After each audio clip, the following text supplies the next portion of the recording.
This is another one who's suffering from super, super small importation numbers, but they're drop dead gorgeous animals. We're talking, they have a base of like a creamy pastel white with, they have Bronco, like Denver Bronco, orange and blue. It's such a bizarre combo. It's like sunset orange and like a dark sky blue, and on that white patina. Sometimes they look like pastelish. And they're just gorgeous animals. They're really, really stunning. They're just awesome. I think those three, I think, are ones that not a lot of people have at the moment. Everyone kind of has their eyes on Egyptians and ornates and whatever, but I think those ones in particular are cream of the crop. That was an incredible answer. And I'll tell everybody that's listening, that is not a question I sent Phil before this.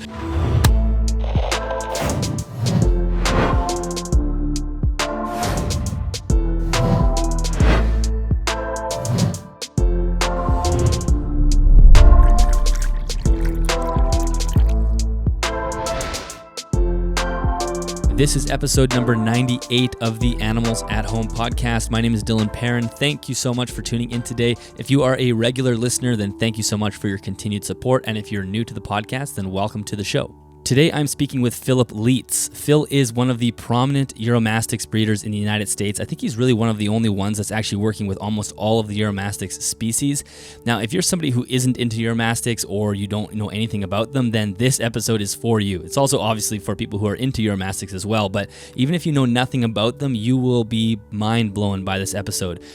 I love talking to people who are just narrowly focused on one tiny little niche, and that's exactly what Phil does. He is completely focused on Uromastyx. He does keep a few other species as well, but his prominent projects are breeding projects with Uromastyx, and the amount of information and passion he has for this genus is just incredible. And we learned so much about this group of species, and it was just a fascinating conversation. So if you don't want a Uromastyx right now, you may want one after listening to this episode. In the episode, we discuss how Phil got into breeding Uromastyx as a full-time position or a full-time job. We constantly are always hearing people that want to have that goal of working with animals for their job, and that's exactly what Phil does. So he kind of walks us through that. He walks us through all of the species, or most of the species in the Uromastyx genus. So many of us, I think, are just used to seeing Egyptian Uromastyx or Sahara Uromastyx, and we don't actually know that it's actually quite a diverse group of animals. So he walks us through that. We walk through the care guides for the care requirements for most of those species, and we also discuss the wild-caught market and how that impacts the captive bred market. And we also discuss even some areas that we don't talk about at all in herpetoculture for the most part as far as husbandry goes. And Phil is a deep thinker, and I had a feeling that he would have thought about some of these things on a deeper level, so that's one of the questions that I asked him, and he had a great answer for what are some areas where herpetoculture can be better that we're not even talking about right now. And that was a question I just sprung on him in the episode on the spot. It's not something I prepared him for, and he had a great answer for that as well. So we really cover a lot of bases in this podcast, but we tend to focus on Uromastyx, obviously, but it's a really good vessel for just talking about herpetoculture in general. So I really hope you enjoy, or I should say, I know you will enjoy this episode. And again, if you're listening to this on audio, I highly encourage you to go check out Phil's Instagram. Everything will be in the show notes as well. Go check out his Instagram page afterwards because you can see all these amazing, beautiful lizards that he has. It's just phenomenal. Before we jump into the episode, if you're looking for more information on this episode or any other episode that I have recorded, make sure you head to animalsathomenetwork.com. There you will find links to the show notes. In the show notes is all the links and any pictures or anything that I include in each episode. So if you hear us discuss a link that you think that you might want to go find in the future, go to the show notes or the YouTube description because they will be there. If you are interested in supporting the podcast, really the best thing you can do is just share it on Instagram or Facebook. If we can add one more listener to the podcast, that will help grow the show. If you do want to buy yourself a t-shirt or a sweater, make sure you head to animalsathome.ca/shop, and there you can pick yourself up a sweater or a t-shirt. $5 does automatically get donated to the Amazon Rainforest Conservancy. If you would like early access to the episodes as well as the opportunity to submit questions to upcoming guests, you can join us over at Patreon at patreon.com/animalsathome. And finally, thank you very much to CustomReptileHabitats.com for sponsoring this episode of the podcast. You can find affiliate links in both the YouTube description as well as the show notes. Let's jump into this episode. Enjoy. Well, Phil, welcome to the podcast. Thank you so much for doing this. Yeah, dude, thank you. I'm really psyched to do it. Yeah, I'm super excited.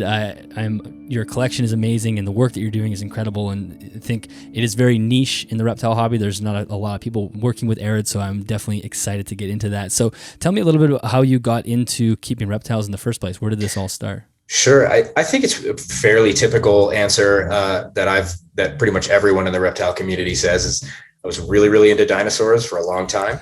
And as soon as I could remember, I think I was like 5 or 6 years old. My mom took me into a pet store and they had green iguanas. And I was like, oh, this is it. This is everything. I don't need anything else. And so it just snowballed from there. I spent some time early on in my childhood with trying to always get more reptiles and try to catch reptiles all the time. Right. And my parents did not like that at all.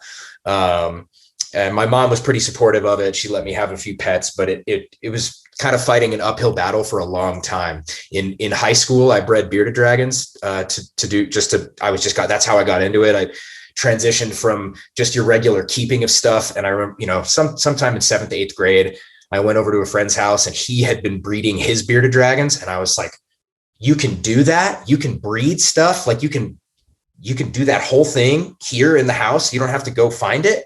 And it just blew my mind. And so I started breeding bearded dragons and I did that for a little while. And that was like fighting an uphill battle with my family because my father did not like the reptiles at all. He didn't like that I had them and he didn't want the bugs and all that other stuff. And so, and I kept stuff off and on from high school and into college. And then it was sometime after I got out of school and after I got back from living over in Germany for a couple of years, where I decided to take that passion for doing it in the first place. And it was like, okay, well, let me see if I can also make a little bit of money off of this. Like how can I really balance this against the rest of the life that I want to live? And is there really a future here for me? And, kind of took the leap and spent way too much money on some Uromastyx Thomasai that had been imported from Europe. And I got them as little hatchlings and I literally put them on a credit card. You know what I mean? Cause I was like, well, it's got to spend money to make money, right? I don't know. Like this is freaking me out. And, yeah. And I don't mean to, I'm not trying to make this sound like the money was what was a part of this. Obviously the pursuit itself is for me, the paramount thing. Like if I didn't do this for a living, if I couldn't do it for a living, if it meant agony in my marriage for the rest of my life, I would keep reptiles. You know what I mean? Like there's something about it that is beyond rewarding. I don't know. Maybe there's some kind of gene in me from millennia ago that past my pastoralist ancestors, loved keeping cows as pets. I don't know. It's something in there. It's got to be in there somewhere, right? So that's kind of how it all came to be, I think. Yeah, it's very, actually, I always think that too. Like there must be some genetic pull towards, because you have animal people who, will know a fair amount about animals, and then everybody else just knows nothing about animals. Like it's kind of weird. Like my wife is just like, is that a moose? Is that a deer? Is that a cow? Like, I don't even know. It's just all things. It's just like animal. That's it. That's great. I don't know where that comes from. It's just part of our genes, maybe. Yeah, no, I think so. I mean, I'm sure it's got something to do with it, if not everything to do with it. But it's a pretty wild way to live, especially when, your family didn't necessarily encourage it, for it to become something that, well, actually, and I want to, I feel like this is worth mentioning. The meaning of what I do and why I keep reptiles and all of that has evolved and changed as time goes on, right? So the longer I spend in this industry, the more I see the things that I like and I don't like, the more, things come up in media, like, Tiger King and, wasn't there that whole thing going around on Facebook recently about that cobra that escaped in Florida? Like anyway, all I'm trying to get at is that I feel like every year I feel more and more like a newbie. You know what I mean? Like every year I'm like, wow, I really had no idea how deep this whole industry goes. And like, I just feel like I'm getting hit over the head with that every year. You know what I mean? Mm-hmm. It's just cool. It's a good thing. It's like it's gaining experience and learning about the world. It's good. Yeah. The more you learn, the more you realize you don't know everything. So it's pretty interesting. So when you went to college, like during that time, did you have a career path in mind, or was kind of working with reptiles always part of that, or no? No. Actually, I never thought reptiles could ever be anything career at all. I don't know why, because I definitely had examples of people who I could point to who I'm like, oh, that guy just breeds reptiles. I know that. Like, I'd open up books and you'd read about Tom Crutchfield or, Philippe de Vaugelet or Alan Rapace or somebody, right? And you'd be like, oh, it's out there. But in my mind, it was like a very, very far off possibility. And what I was trained to do was illustration and artwork. So I was trained to do pre-production and pre-visualization for games and film. And that's what I was doing living in Germany. And that was sort of what I thought I'd be doing for the rest of my life. And the job that I had in Germany was kind of like a dream job. It was one of the jobs that I had been looking towards, artistically speaking, for my whole career. And I was just psyched on it. And it kind of fell apart, and the ground got ripped out from underneath me, basically. And I was totally disillusioned with what I was doing. And so when I came back to the States, I was putting more and more effort into Brazilian Jiu-Jitsu, because that's kind of my primary passion. Outside of reptiles is this is grappling and submission sports. And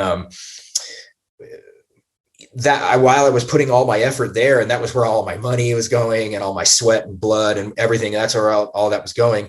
The reptiles were always something that was just like, of course I keep reptiles. Like, I'm going to have something all the time. And so I had a few knobtail gecko species, and I had I was keeping some other species of Uromastyx at the time. And then I bought those Thomasi, like I was telling you, and I started to just notice that, I bred those for the first time, and it was kind of an accident. Like I honestly, I didn't try, they just made it and they laid eggs, and I was like, oh, wow. Okay. They worked out really, really well. I mean, obviously I was putting effort into it and I was caring for them well, but I thought they were too young. I didn't think they were ready to breed yet. I had no clue it was coming, is what I'm trying to say. And hatched them. And, the second I hatched them and the second I posted them anywhere, so I got so much feedback. So many people were like, I want those. And I was just like, oh, this is kind of weird. Maybe there's like a little market here. And I was already very, very passionate about Uromastyx at that time. I'd been working with them for 8 or 9 years already by then, something like that. I'd never bred them, but I'd been keeping them for 8 or 9 years. And so it was just like, okay, well, maybe I'm going to pursue this a little bit more. And I just kept, slowly building up the numbers and slowly gaining more experience and breeding other species and getting more and more involved in that particular, just in the genre Uromastyx. And then, I don't know, before it was within a few years, it was like, no, I think this is what I'm going to do. Like, this is 100% what I'm going to do. And I actually have a kind of an interesting story. So we all know Ty Park, right? Yeah. And so at the time I was, when I was thinking, okay, I want to do reptiles, right? I didn't really know anybody. I wasn't friends with any big deal guys out there. And I like messaged Ty, and I was just like, hey, he had mentioned that he was going to be in Denver for some soccer tournament. And I messaged him and just said, hey man, I know you don't know who I am, and I know you're very busy, and I'm not trying to intrude on your tournament, but if I could get like 20 minutes of your time, I'm trying to figure out how I want to do this reptile thing. I'll meet you at your hotel. I just need 20 minutes. And he was super gracious and really nice to me and gave me a couple hours of his time. And he chatted with me for a little bit, and he was one of the guys who motivated me to actually do it, full time. And I was like, I'm thinking about making this transition. Do you think this is realistic? And he was like, absolutely, you should do it. And I was like, okay, sweet. And I literally went home that day and ripped up the basement and bought a bunch of melamine and built out I shelled out so much money to build and make a major expansion on what I was doing. And, by the next year, two years later, I was producing more Euros than anyone else in the country. So it was wild. It was a weird ride. When did you pull the plug on a job? Like, at some point you must have made the switch to go, okay, I'm going to put all my eggs in the Euro basket. Was there a point where you're just like, I'm going to do this now? Or like, how long after that conversation with Ty did you just go all in? I mean, it was Do you mean like how long after that conversation did I just decide I'm dropping all my money on this and this is what I'm doing exclusively? Yes. Or Yeah. okay, Oh yeah. yeah. So Sorry. I'm curious to see what the other option was. so the other option was, when did I literally make reptiles my full-time income? I don't know if that's the same question or not. Maybe they are, maybe they're not. Yeah. It's Okay, similar. so Yeah. okay, so basically it was like 2 weeks after I talked with Ty, or I like ordered all the melamine to build out more pens and ripped, like I ripped up all the carpet in the basement. So it was very short, but then it was still like maybe 3 or 4 years after that before it was my full-time source of income. I would say it's been 2 years, 3 years maybe, where I haven't done anything else except for the periodic seasonal artwork or something like that. But yeah. And before that, I was doing all kinds of odd jobs. I was, waiting tables and doing side construction and window cleaning with my buddy who has a window and gutter cleaning service. And I was always doing some other little thing, but with the intention of getting to this over the last like 6 or 7 years, so but again, only about 2 or 3 years ago is when it went full time. And like, this is what I do. Yeah. Well, it's pretty amazing. I mean, people always talk about, that's my dream, is to become, work with animals, and it's a lot easier said than done, for sure. There's so many different things that you don't think of as you think it's just breeding animals and getting to play with lizards all day, but it's not. Oh man, it's chaos. I mean, I have to admit, I underestimated the amount of work, for sure. I was bet. Like, I really underestimated it, and I also underestimate like the value, like social media, honestly. Like I don't know why I feel the need to plug this particular side of social media, because like I know that social media is a huge problem and it's causing a lot of societal fracturing and all that stuff. But if it was not for social media, I would never have been able to do this. Never. Because, well, obviously never say never, but like I would have never gotten in touch with some of these guys who helped me along the way, who like showed me that this was possible and like encouraged what I was doing, like if it wasn't for social media, it never would have happened. But because of social media, I very much underestimated the amount of work that goes into maintaining your own facility and living off of this stuff. And like, it's really, really hard. Admittedly, it's amazing. I love it. I love what I do. And I have no intentions of stopping, but it's a lot, dude. It's a lot. This year is my second year with like a proper shop. So I now have a dedicated, before I was working out of the basement of a home, and now I'm, all my stuff is in an actual warehouse space, a flex warehouse space. And that's been insane. Like learning how to, and I don't just mean monetarily, like, yeah, money's always tricky for people. Right. But I'm specifically referring to like, I did everything in the basement of my family's home for a long time. Making the switch to a space, so many factors changed, right? Like ambient overall temperature throughout the year changed. A little bit of humidity changed, because like this space has 15-foot ceilings, and my basement previously had 8 or 9-foot ceilings. So, it's like there's, the just huge changes in the way everything has to run. Changes in the way I have to manage ventilation in the summertime, because, you have to open up doors, because the Euros, they all love it hot. The Ackies, they all love it hot. The Xenogama, that's all hot. So everything cooks. And if you're not careful, you could show up to a warehouse full of lizard bacon the next day. And then the inverse happens in the winter here in Colorado, because it gets god awful cold here. So, now it's like, okay, I have to be very careful. And I had to set up, I didn't even think of this when I started any of this, but like getting camera systems set up so I could monitor things when I'm away for security reasons, right? Getting temperature monitors and setting up backup systems, so that way if the power goes out, I don't go into the shop to $100,000 of dead animals. Like it's just, it's changed everything for me, and it's been a great learning process, honestly. Learning curve, right? Steep learning curve, but it's awesome. It's just making me better at what I do. Everything's just going to make me better, I'm super happy about it, but it is hard. What about the stress? Cause I can, especially imagine in the early years where it seems like your livelihood will teeter on the success of a few clutches and making sure that those are healthy. Now, maybe as you progress, maybe you could talk about this too, as you progress, maybe you have more of a raft to float on as your business builds. I don't know if there is, but like, what is that stress? Like I even get stressed. I'm like, oh, I got to clean these things. Like it has nothing to do with my livelihood. So I can't imagine what that's like. Well, it's pretty odd. So, I mean, it is stressful. It is scary, but I definitely waited to move into a shop until I felt like I was really, truly ready. I kind of had it in the back of my head for a while that there's no way I can continue this in the current space that I was in. Right. The family's home was too small and there was no way to grow, no way to expand the projects. So it just became a necessity, but there was, I knew eventually it was going to have to happen, but I was very worried about when, because it was like, Uromastyx are notoriously very, very difficult to breed. And we can get into why, but they're very, very challenging. And one little tiny change will throw them off in a way that, or it can throw them off in a way that you just never expect. And so, it was super high stress, but I basically made the decision.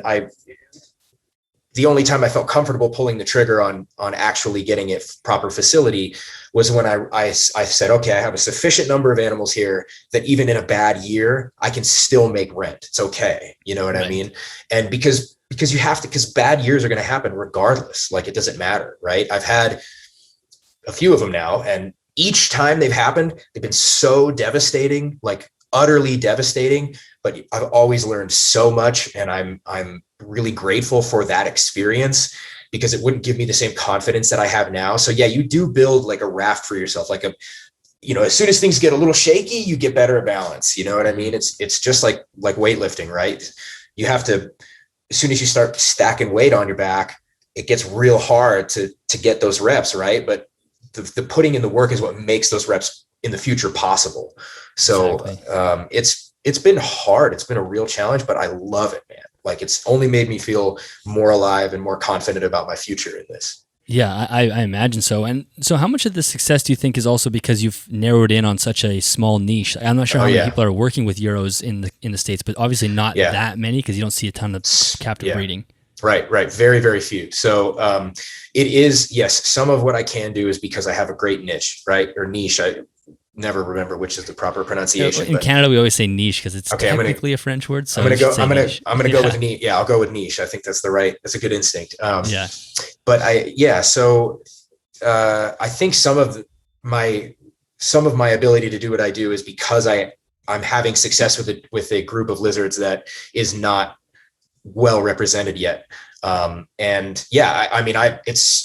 There's a huge percentage of what I'm doing that's pure luck. You know what I mean? It's just, I'm very fortunate. Timing, right? Like when I got into Uromastyx and I started breeding them in a dedicated way, it had been a few years since the last couple of guys doing it in the US had kind of fallen off the map. So we're talking about Douglas Dix, Lindsey Pike, Noel Alt, and a handful of other guys, right? There's a few other guys who've done it periodically over the decades here in the United States. And so there was no one really doing it. There was no one who had kind of taken up that mantle. And also, even then, even back in the day, most people weren't getting any good, consistent results. They were getting good results, but like Bert Langerwerf would have been the only guy who I would point to in the past and say, this guy was doing it exactly as it ought to be done, because he was doing everything outside and in northern Alabama or wherever he was, and just crushing it with Uromastyx nigroventris, which was what he was working with back then. But that was one of the other things that drew me to Uromastyx, now that you mentioned it, is because I had been interested in them for a long time, and I'd read nothing but all the stuff that's so challenging about them. They're very difficult to breed. They're very difficult to pair. They're very difficult. The eggs are super sensitive. The babies are super sensitive. Like all these things that people had said, I was like, why? This doesn't make any sense. Like, why would these things be so sensitive? Like, if you get everything right, I think they're going to do just fine. Just like every other lizard or snake or frog or whatever. If you give them the right conditions, they do the work for you. You know what I mean?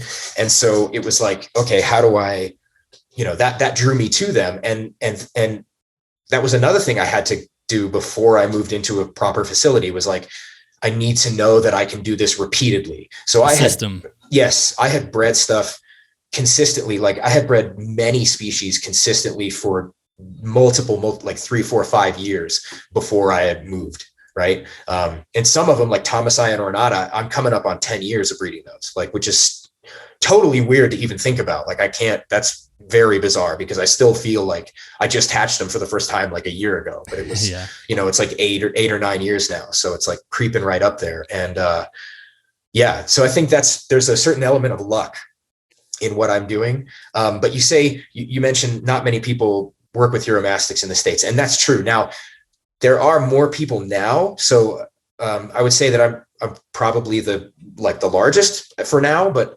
thankfully I've got some competition coming my way, which is great. Like, competition is great. It's very necessary. There's a lot of, the demand for Euros is high, right? It's good. And they're great animals, man. They're so diverse and so intriguing, and there's still so much to learn about them. I mean, even the best publications out there on Uromastyx are still very rudimentary, right? They're nothing like what we see for other more well-established herps. Like, I mean, and by saying this, I don't necessarily mean that I want them to become this kind of thing, but, you know, the kind of level of knowledge and institutional awareness that people have of like bearded dragons and crested geckos and ball pythons, I don't know that I ever want to see Uromastyx maybe be quite that abundant, but if, you know, it might happen. And regardless, there's not a single species that I would say is anything near established in the United States at all. And in Canada, there's Elizabeth Villeneuve, I think is her name. She's killing the Uromastyx up there too. But again, the border makes it, we can't really exchange stuff very easily. Yeah, I think she's in Quebec. Yes, she is. I think that's right. Yes. Yeah. Well, and the reason I phrase the question that way is not to, like, the luck. I mean, I always say, no.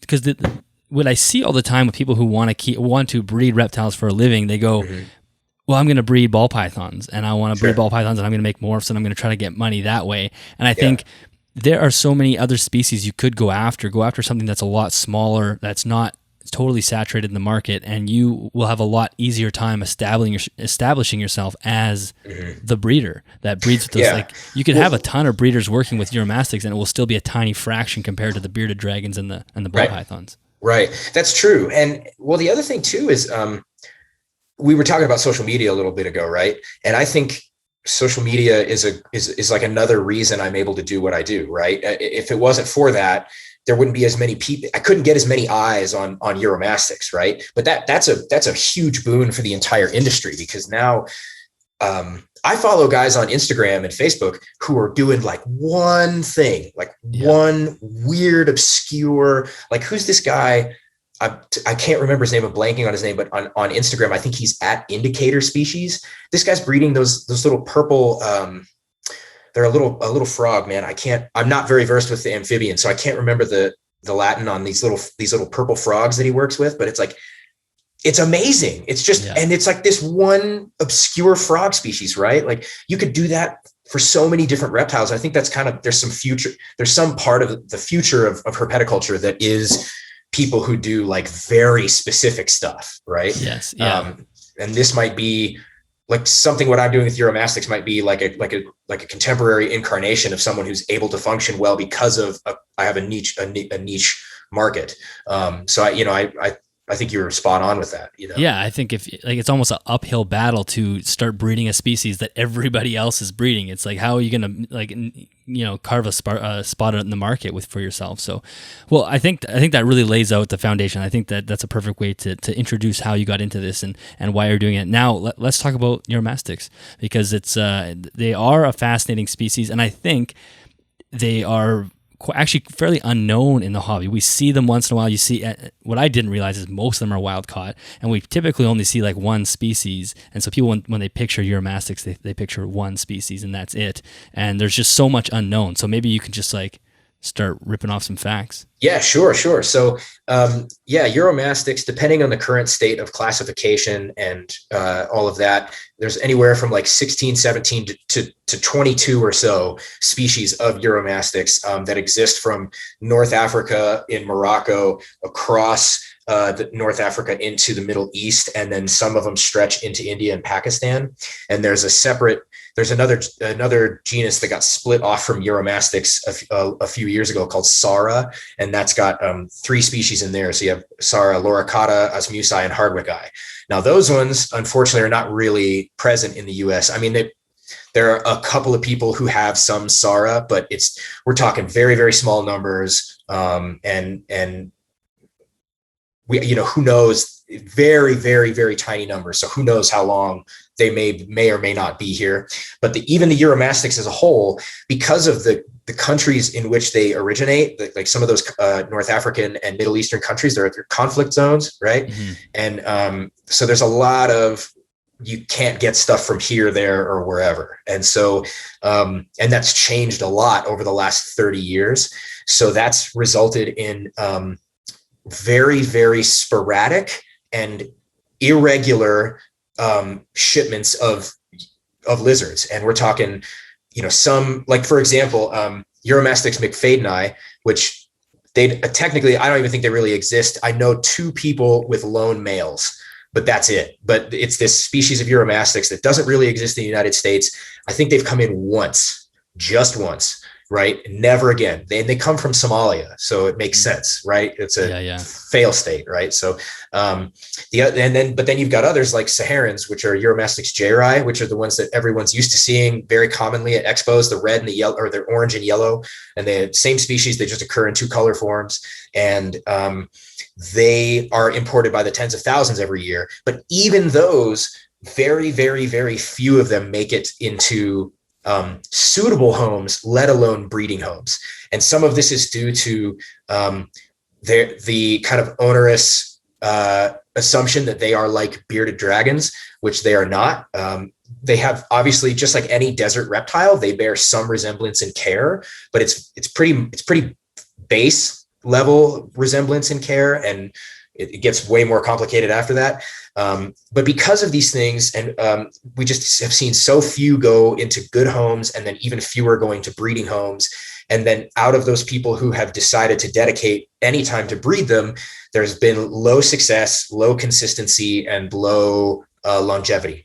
And so all of those things make a perfect storm for like a lack of availability of these reptiles in the United States. Now, it is changing. It's been great to see a handful over these last 3 years or so. There's been a number of other people who have started to get a little more consistency breeding Uromastyx. But even with that, it's going to be another 10, 15, 20 years perhaps before I would say that something like an ornate Uromastyx is like legitimately established, like enough people are breeding them. They exist in enough places to where they're going to be here. But it's a long uphill battle. And some of that is, along with their importation stuff, some of that stuff is due to the fact that they are sort of like shellless tortoises in some ways, right? They're herbivores, they're long-lived, but they're very sensitive in some regard. They need very, very specific care requirements. And you get a lot of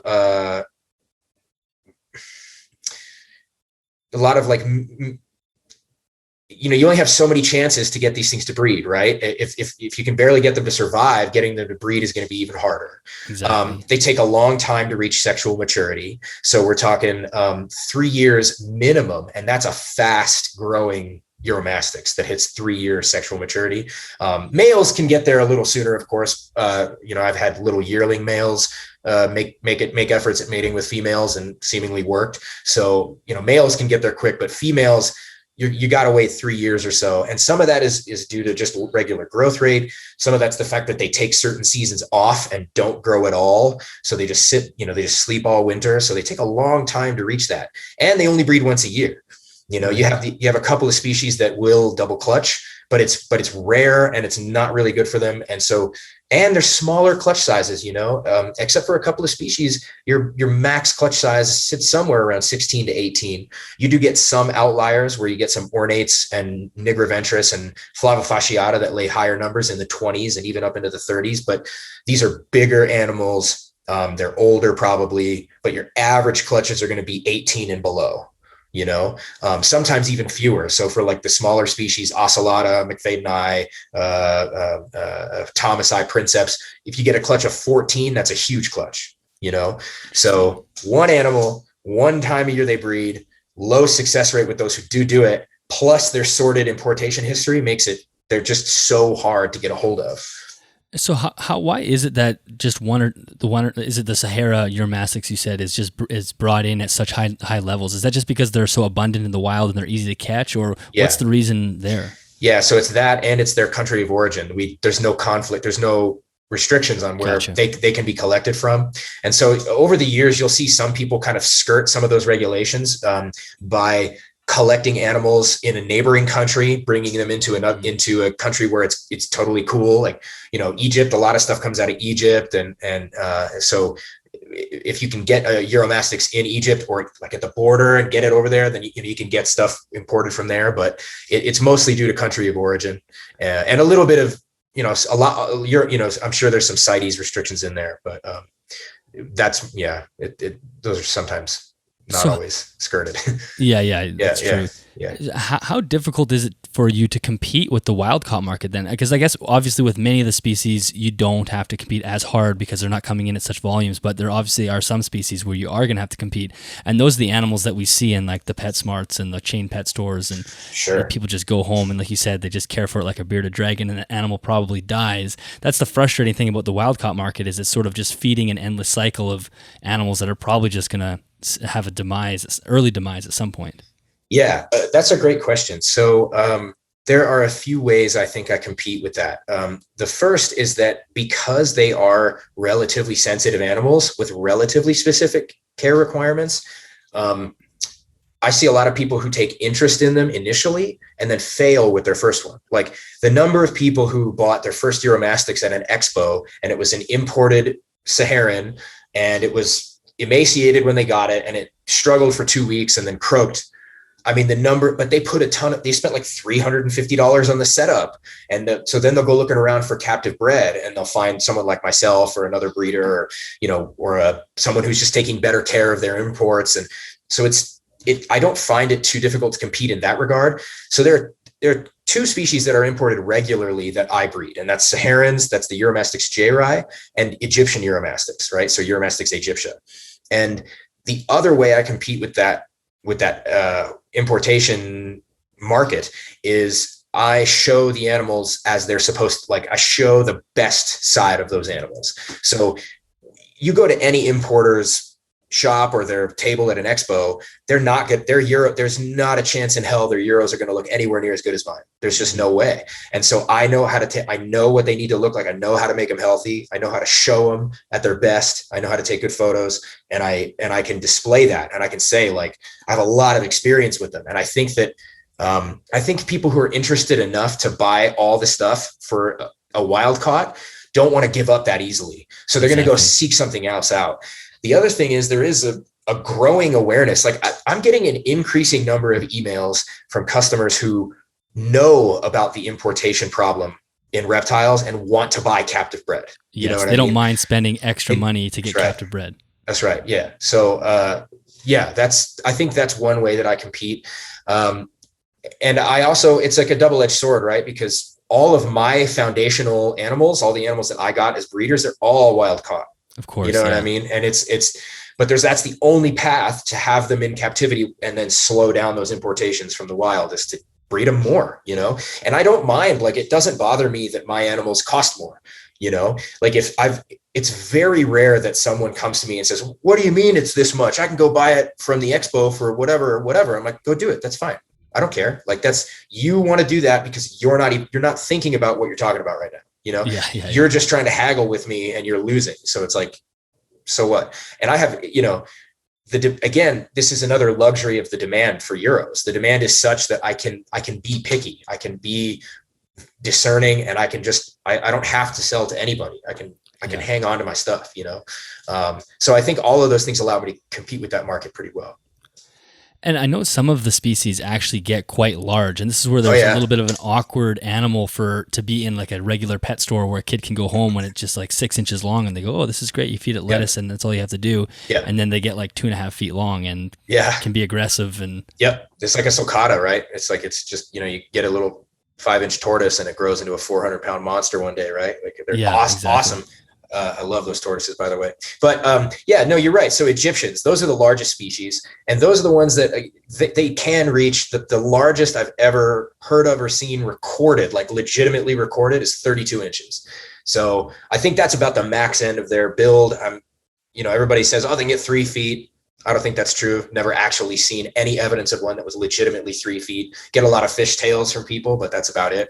Those things are legitimately not to be trifled with, even Moroccan Uromastyx nigroventris, they can get 18 inches long and a beefy, heavy bodied lizard. So they're not small. But that's why I try to be very picky about who gets my Egyptians, and I have a lot, I ask people to, if you ever have to get rid of this thing, just hit me up. Like I will buy it back from you. Like as long as it's not a nasty mess, like I'll buy it back, like it's fine. I'll pay you what you paid me, because I want to see them go to good homes. And I charge more for the Egyptians for that reason too. If you're going to drop a good amount of coin on an Egyptian, you're probably not going to, just jack around. Blow it off. You're not going to blow it off. Yeah. So, and I try to do that with most of them, and try to set them up with good homes. So what are some of the price points for just like, I'm sure it ranges throughout the species that you breed, but maybe you could kind of give us the high range and the low range. For sure. Yeah. So, low range can be down around 300.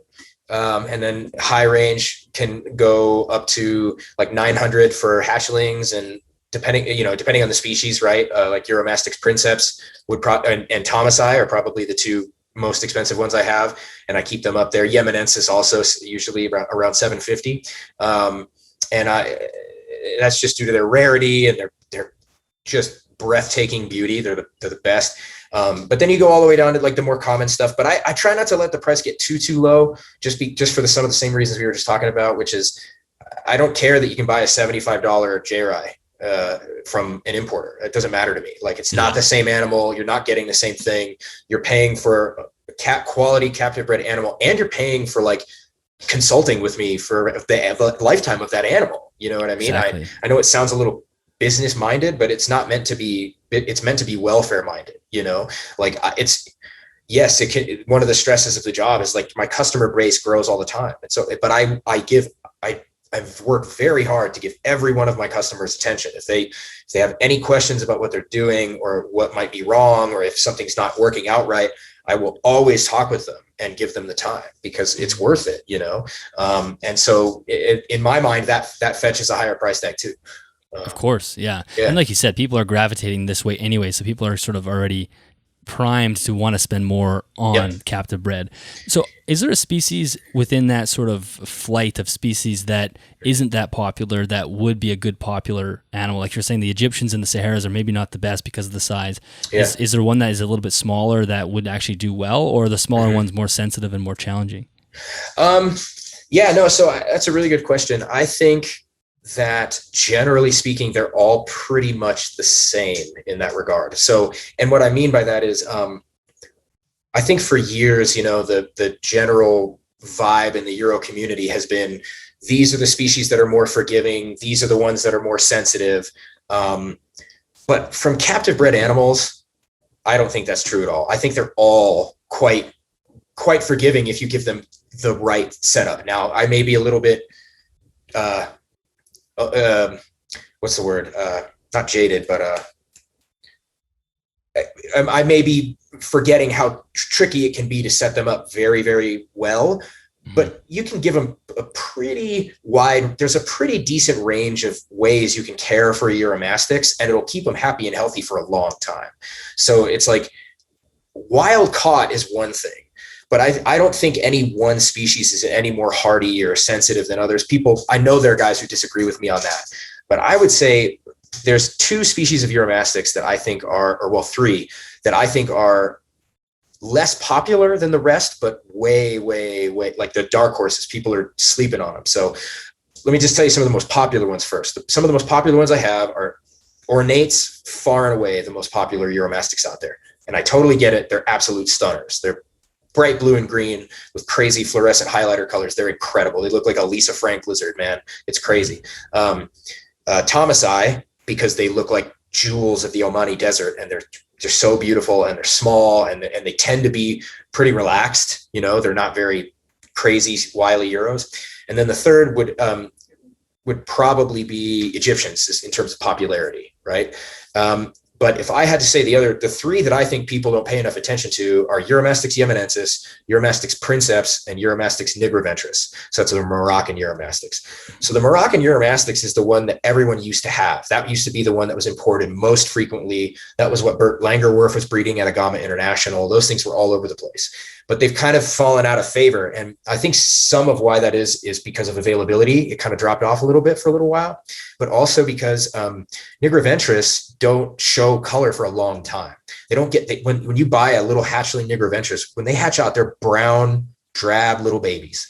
But it takes them about 4 or 5 years. But when they really start to hit a color, like that ontogenic point where they start throwing out all the breeding coloration, both males and females are stunning. Just some of the brightest, most like eye-catching Uromastyx I've ever seen are nigroventris, and they're beautiful.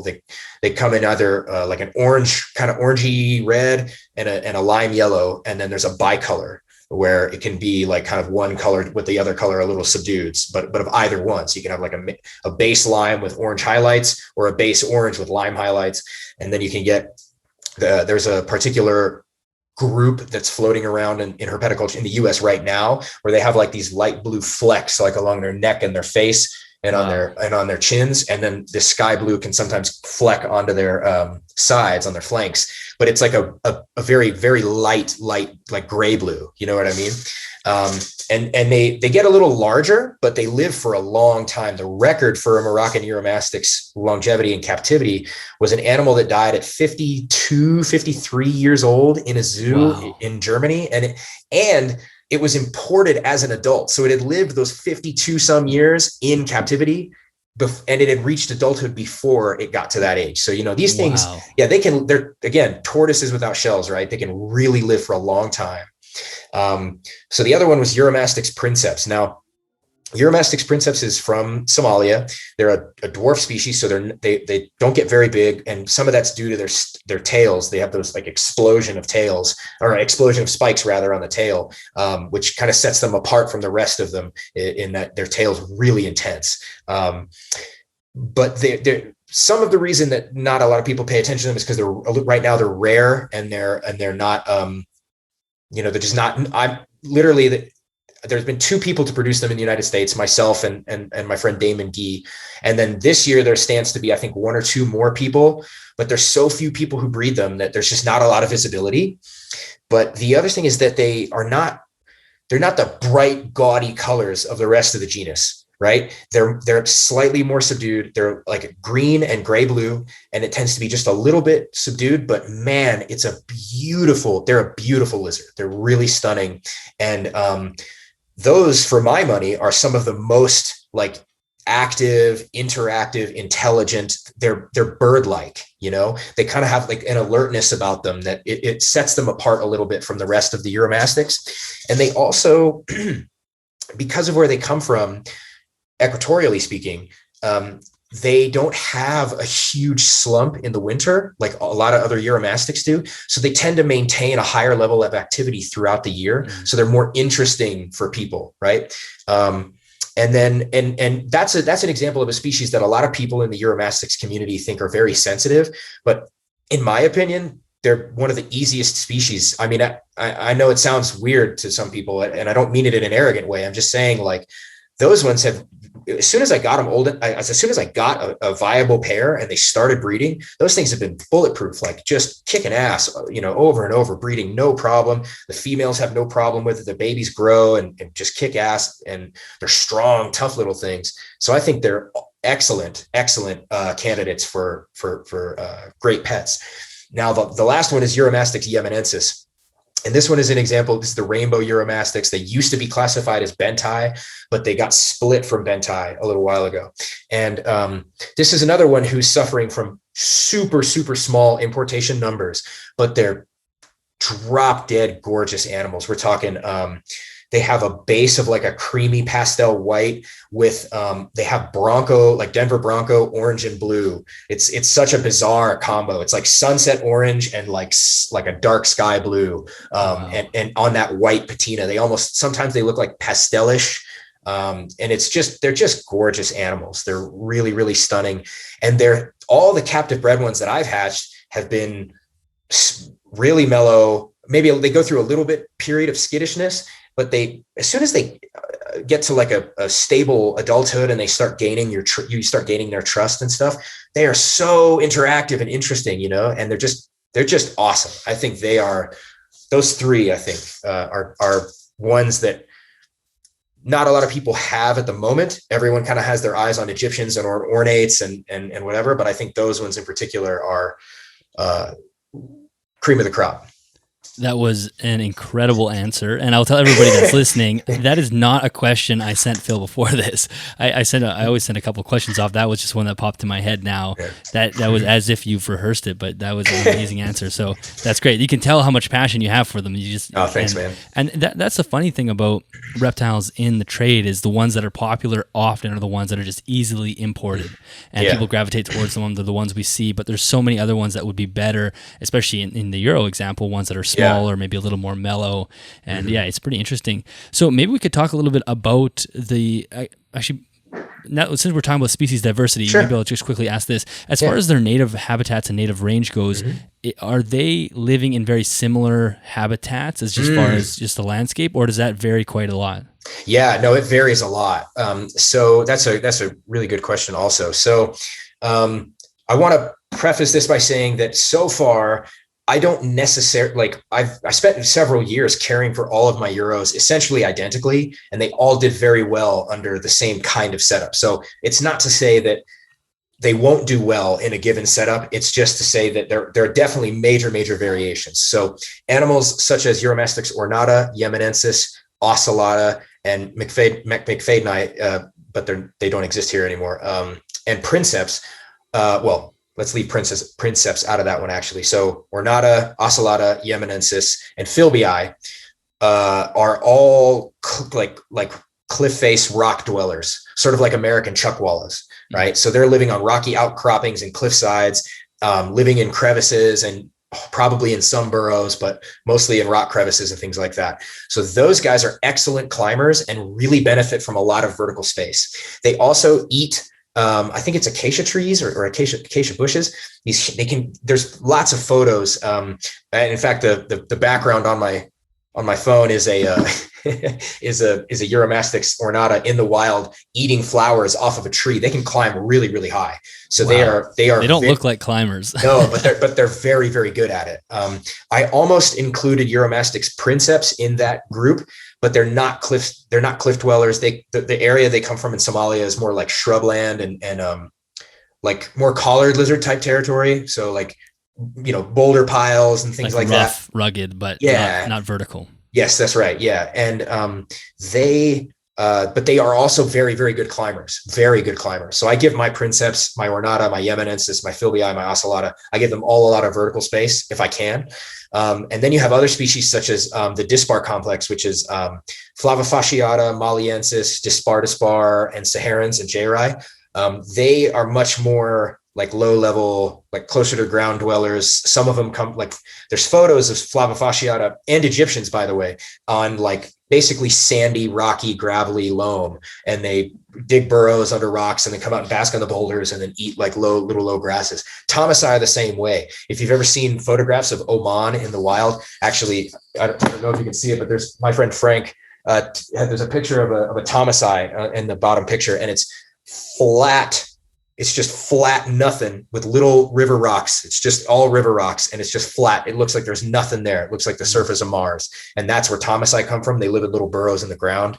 And then I felt like there was one other in there that I wanted to, as you get further east and you get into like the Sara stuff, like Sara, Osmusi, Loricata, and Hardwicki, the Hardwicki or Hardwicki, they're actually like plain dwellers. They live on these dirt plains where there's all these little grasses and they pop in and out of the holes, kind of like almost like ferrets or like weasels or meerkats. That's kind of what they remind me of, these long bodied, Uromastyx looking lizards, and they eat all that stuff. So there's a huge range. But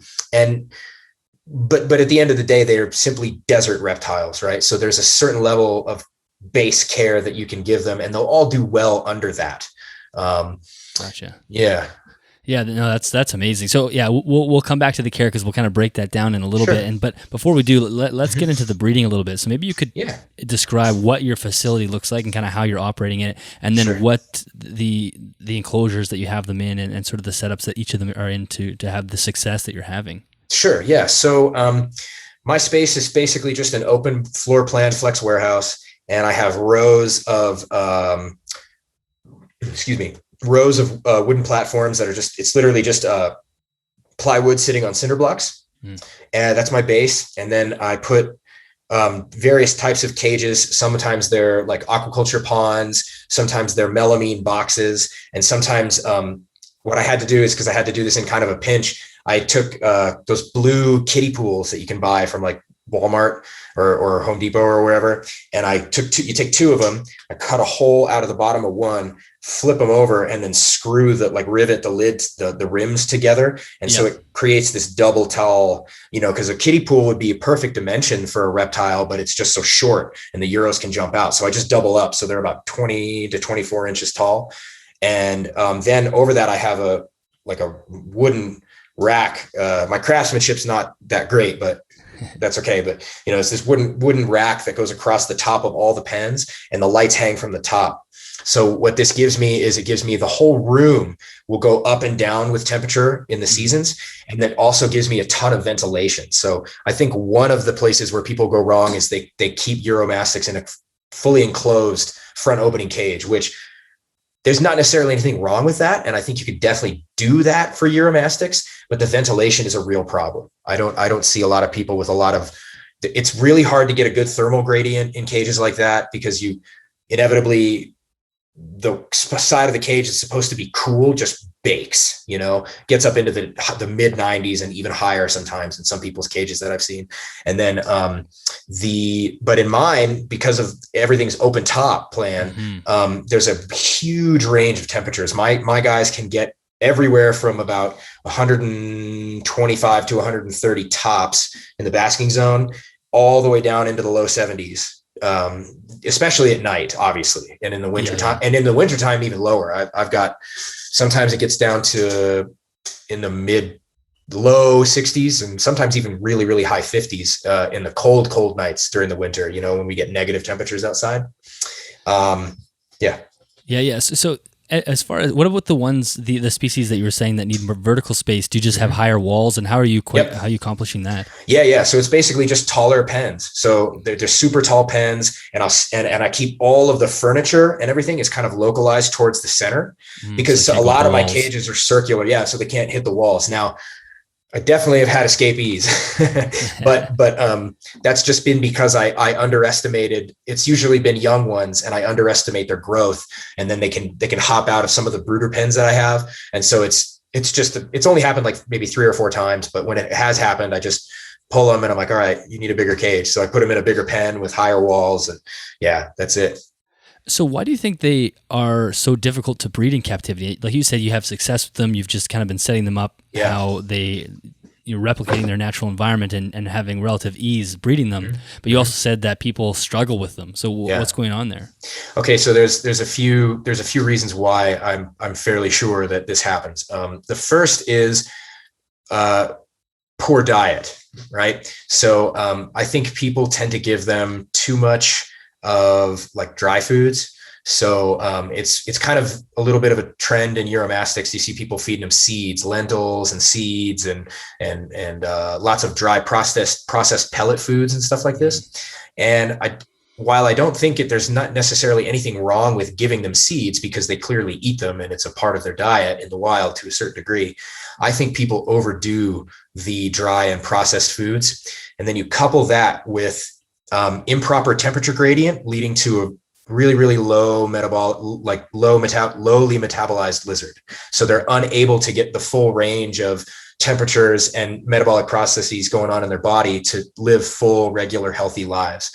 Now, one of the reasons that people struggle with this is because they don't notice for a while. It takes them a long time before they recognize something's wrong with their animal, because Uromastyx can appear like they're doing just fine for a while and then have something go wrong and they crash. But usually, you know, we used to hear a lot about Uromastyx way back in the day. People would say, oh, I had these animals and they were doing just fine. And in a matter of days, one of them just crashed and died. It's like, that's not normal. Like, that's something else altogether. Something went horrible. That was like, so you're an athlete, right? So you know how we talk about low back issues? People will say, oh, I sneezed or I bent over and I picked up something and I threw my back out. Ow, right?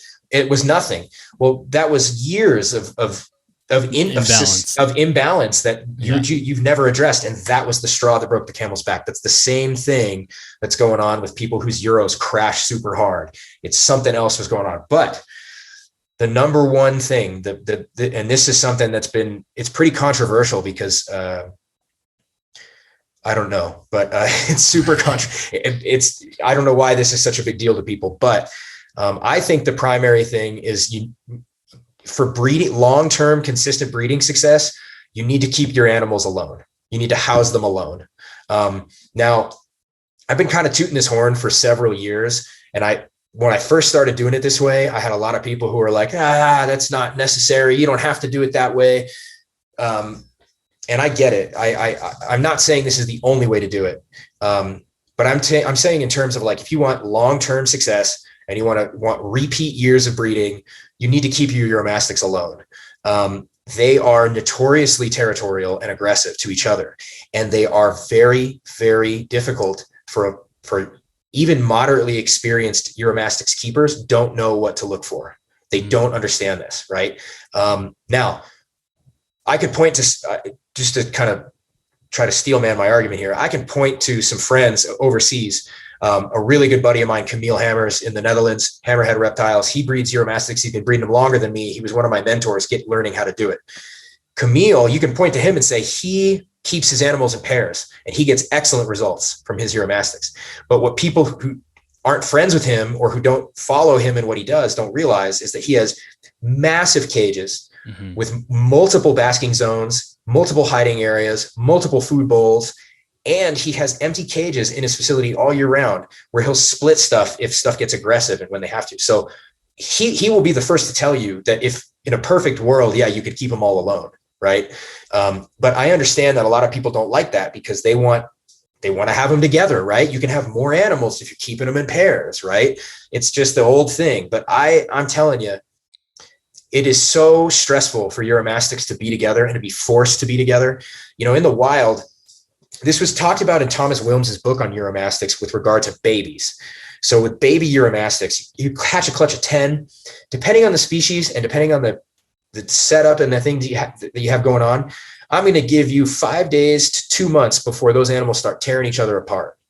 They are super aggressive with each other, especially as hatchlings.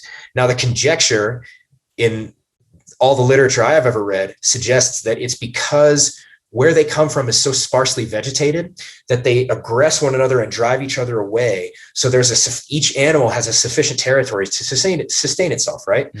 Well, this same thing I'm telling you is got to be true for adults. And people will point to wild photos and say, oh, look, this is a pair of Uromastyx basking on a rock pile. They clearly can be kept in pairs. Well, that wild photo is not captivity. In the wild, these animals can get away from one another whenever they want. They have ample access to anything they need. And the key is that they can get away from one another whenever they want. So if one of them changes their mind and wants the other one to get out of there, one can flee. And that is not possible in a captive setting. It's not possible. And I've used huge enclosures to put pairs in before. And I'm not saying that there haven't been animals that seem to tolerate one another in pairs, but most of the time that results in like weird missing of cycles. So you'll get like maybe one good year of breeding, and then, or 2 good years of breeding. And then the 3rd year, the female lays duds before the male's ready to breed, or something like that. They just end up getting a little off.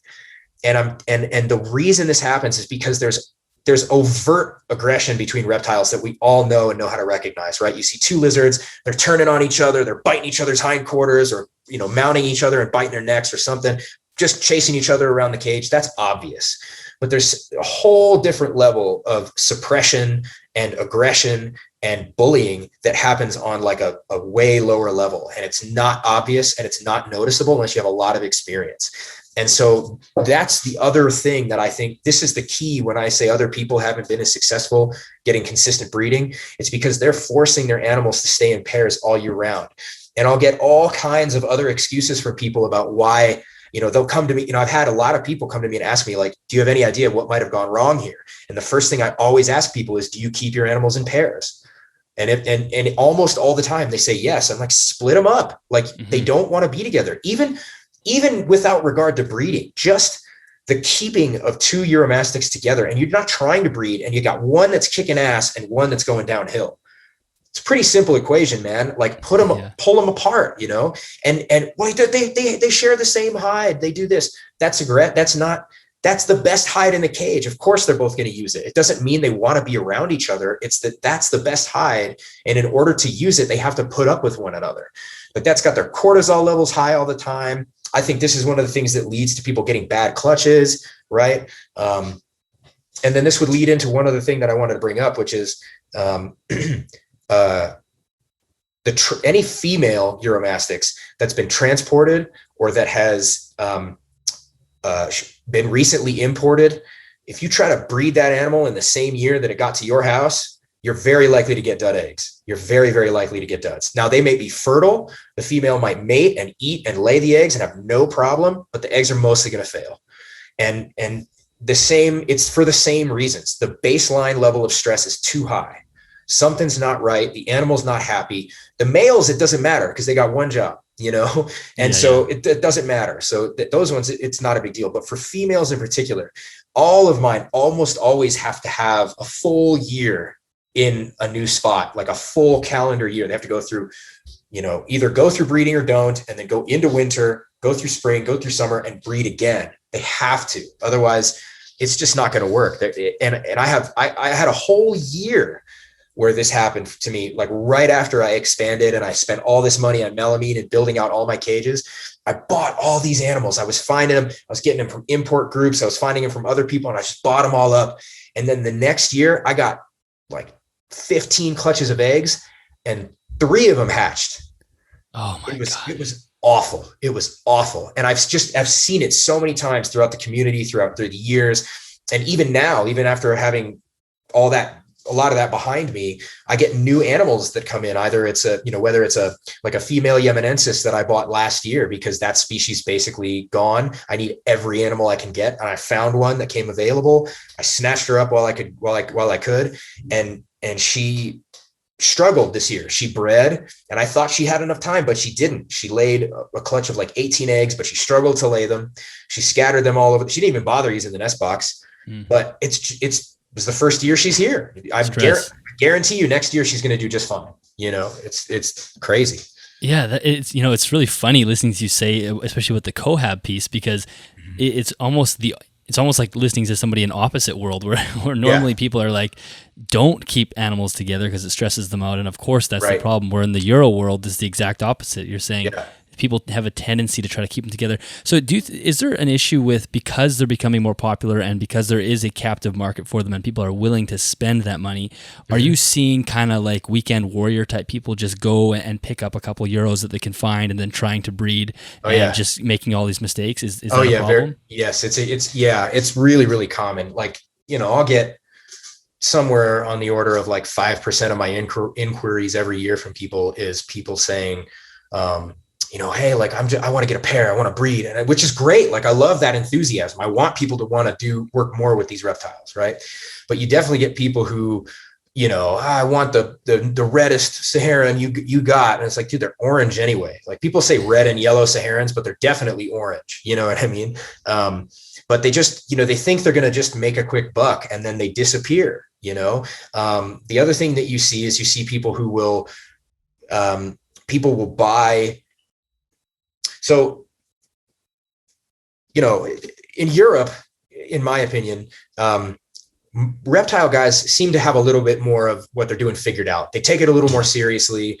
They spend a lot more money on it. They take a lot more time, and they know I'm going to buy captive bred babies and raise them up. Right. In the United States, everyone wants a shortcut. So people they'll get involved with Uromastyx and they want to buy adults for me. And I'm like, dude, I don't sell my breeders. I sell everything as unsexed babies. You know what I mean? Yeah. Except for occasional ones in the fall. And you can't sex babies anyway. It's not possible, most of them. People will buy animals as adults or something, and then they go to breed them and they get problems and they wonder why. And it's like, dude, you have no idea where that animal came from. You have no clue what its history was, whether it was housed with other animals, whether it was fed properly. You could be dealing with an animal who has lots of metabolic issues and a lot of things to figure out, that you have to account for. It's just like people, right? Like a human being, if they get the less healthy they get, the harder it is for them to reproduce. It's the same thing with lizards, I don't blame people for this. It's not a bad thing. I understand that people want, especially when people get really passionate about it. They're like, I want to do it. But really, the very best way to ensure your success is to buy captive bred babies or buy good babies, even if they're imports. Buy babies and raise them up, sit on them, raise them and grow them up, give them the time and the care. They will pay for it, not monetarily, but it's such a headache to get old, not even old animals. You could get animals that are 2-3 years old. They just weren't cared for right. They're going to get some kind of problem, and sometimes you're not going to know for 2 or 3 years. As an example, I had 2 female Uromastyx ornata that I bought. They were the first 2 I ever bred. And I bought them as youngsters. They were sub-adults, but they were 5 or 6 years old. They shouldn't have been that small at 5 or 6 years old. So I bought them and I raised them and they were healthy and they bred for 5 years, no problem. But in the 5th year, both of them had issues. Whereas all the other females who I had raised and started breeding around the same time, I'd raised them from babies. I knew their whole life story. They have no problems. Mm-hmm. To this day, there's no problems, because you know where they're coming from. And it's rough. Yeah, and I guess that's where the passion needs to be there first. You don't just get to say, hey, these lizards sell for a lot of money, I'm going to breed these lizards. If you don't have an interest in keeping them for 3 years or 4 years before you even get into that, then it's not going to be it's not going to turn out well. And I think your breeding operation also dispels that myth. We'll see what you think about this, where people think if you're going to breed reptiles, the only way to make money is by keeping the setups extremely simple and being extremely low on the quality of care. Sure. Because I think the overhead is too high. So how am I going to make money if I have UV lights? Or, obviously you're going to need UV for these animals. But so what do you think about that line of reasoning that we hear quite often? Oh yeah. So, well, I think there's pros and cons to each end, right? I don't necessarily like when I see stuff being kept in racks, but I also understand why some guys do it. And I understand that healthy animals can be kept in those setups. I get it. It's a great debate. And I don't think there's a right answer. I think they each have a pro and a con. I think the more we learn about microbiomes and psychological connections to physical well-being, the less in vogue setups like that will be. And again, maybe I'm wrong. It could go the other way. There is something I would be lying if I said there aren't animals that I have had that do better in a less complicated setup. So, for example, my Uromastyx thomasi, there have been years where I've kept them in massive cages with tons of hides and all kinds of, they just don't like it. They didn't do as well. They just had a little more trouble I don't know what it was. I don't know if it was a temperature gradient issue or an illumination issue. Who knows? I thought I had everything pretty well squared away. And as a matter of fact, the same setups my ornates thrive in. But now all my thomasi, I keep them in slightly smaller cages, right? So we're talking 4 by 2 foot boxes, so relatively small. But really simple. And if you notice where Thomas I come from, if you look at pictures of them in the wild, it's that Martian landscape, flat. So maybe there's something about, maybe it's a visual thing, right? Maybe big objects on the horizon stress them out for some reason, or some, who knows? But they do a little bit better with like a little bit more simple setup and a little less complication, and just things that are a little more stable and a little more sterile. But then you've got others like Yemenensis and Ornata and Ocellata and Philbii and Nigraventris. They do way, way, way better the more hides and the more places they have to explore, the more microclimates, more little microhabitats and things they get to putz around in. In fact, some of my ornates even seem to like when I change things around. I mean, again, that's another thing that's sort of counter to Uromastyx lore, is like most Uromastyx really, really hate change. And I would be the first to admit that. But for some of my ornates, they just seem to really like it when I take some of them, I have these huge, most of my adult male ornates are in these big 6-foot diameter swimming pools. So these big, they have a lot of space to crush, right? And one of the features that I have in there is a big manzanita branch, like a huge puffy manzanita thing. And it's not secured or stable. It's just in there. It rolls around like a tumbleweed, and they get to crawl on it, putz around on it, and climb on it. And I feed them on it. So they get some, various ways of getting food. And they like, sometimes I've noticed that some of them seem to kind of enjoy it when I get in there to clean some of their features, and then I put them back in and I maybe change a few things about it. They almost like it a little more. They seem a little brighter.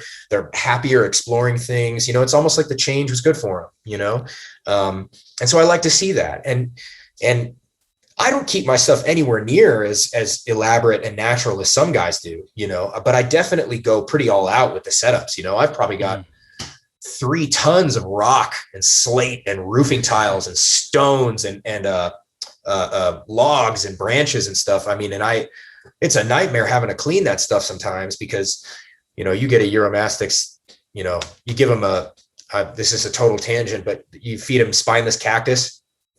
Sometimes when I feed them that, it gives them the shits.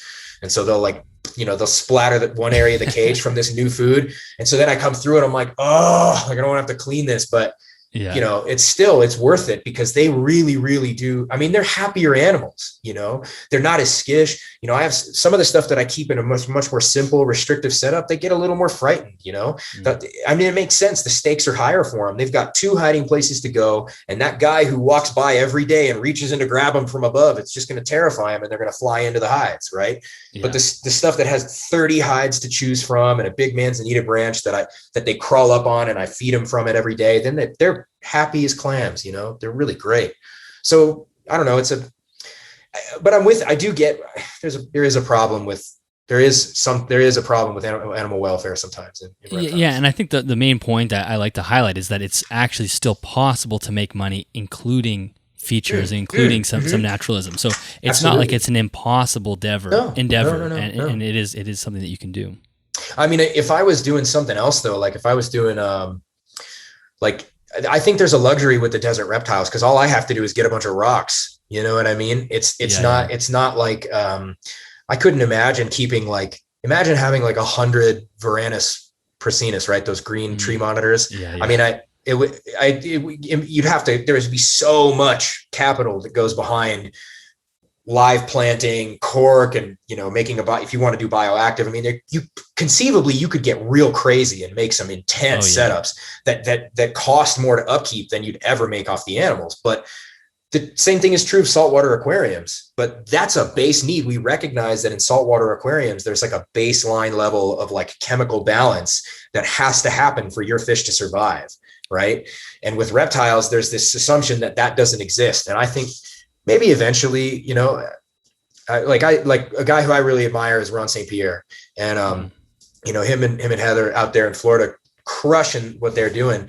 All their outdoor setups are so cool, man. I mean, I know it's harder to do things outdoors in some ways, but in my mind, that's the coolest thing ever, because they're,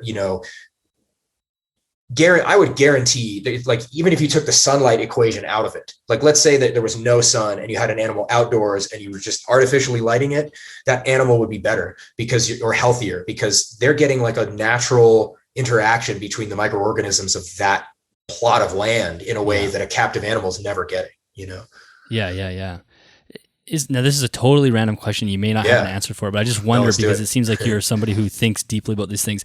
Is there thing you're thinking about or speculating as far as caring for these animals goes that is something that nobody talks about? Like I've already mentioned, like the microbiome and things like that. Is there anything that you're sort of sitting back and wondering on a deeper level that we're totally missing? And it doesn't have to be just Euros, just maybe keeping in general. No, I think it's that exact stuff. So I think a lot about like microbiome type stuff, so for example, Uromastyx, when babies hatch, you have to feed them. Well, you don't have to, but you should give them access to dry feces from the adults, because the babies will come. It's the same thing with American chuckwallas, that if you feed when they have access to the poo from the adults, they eat it, and it helps establish their gut flora, right?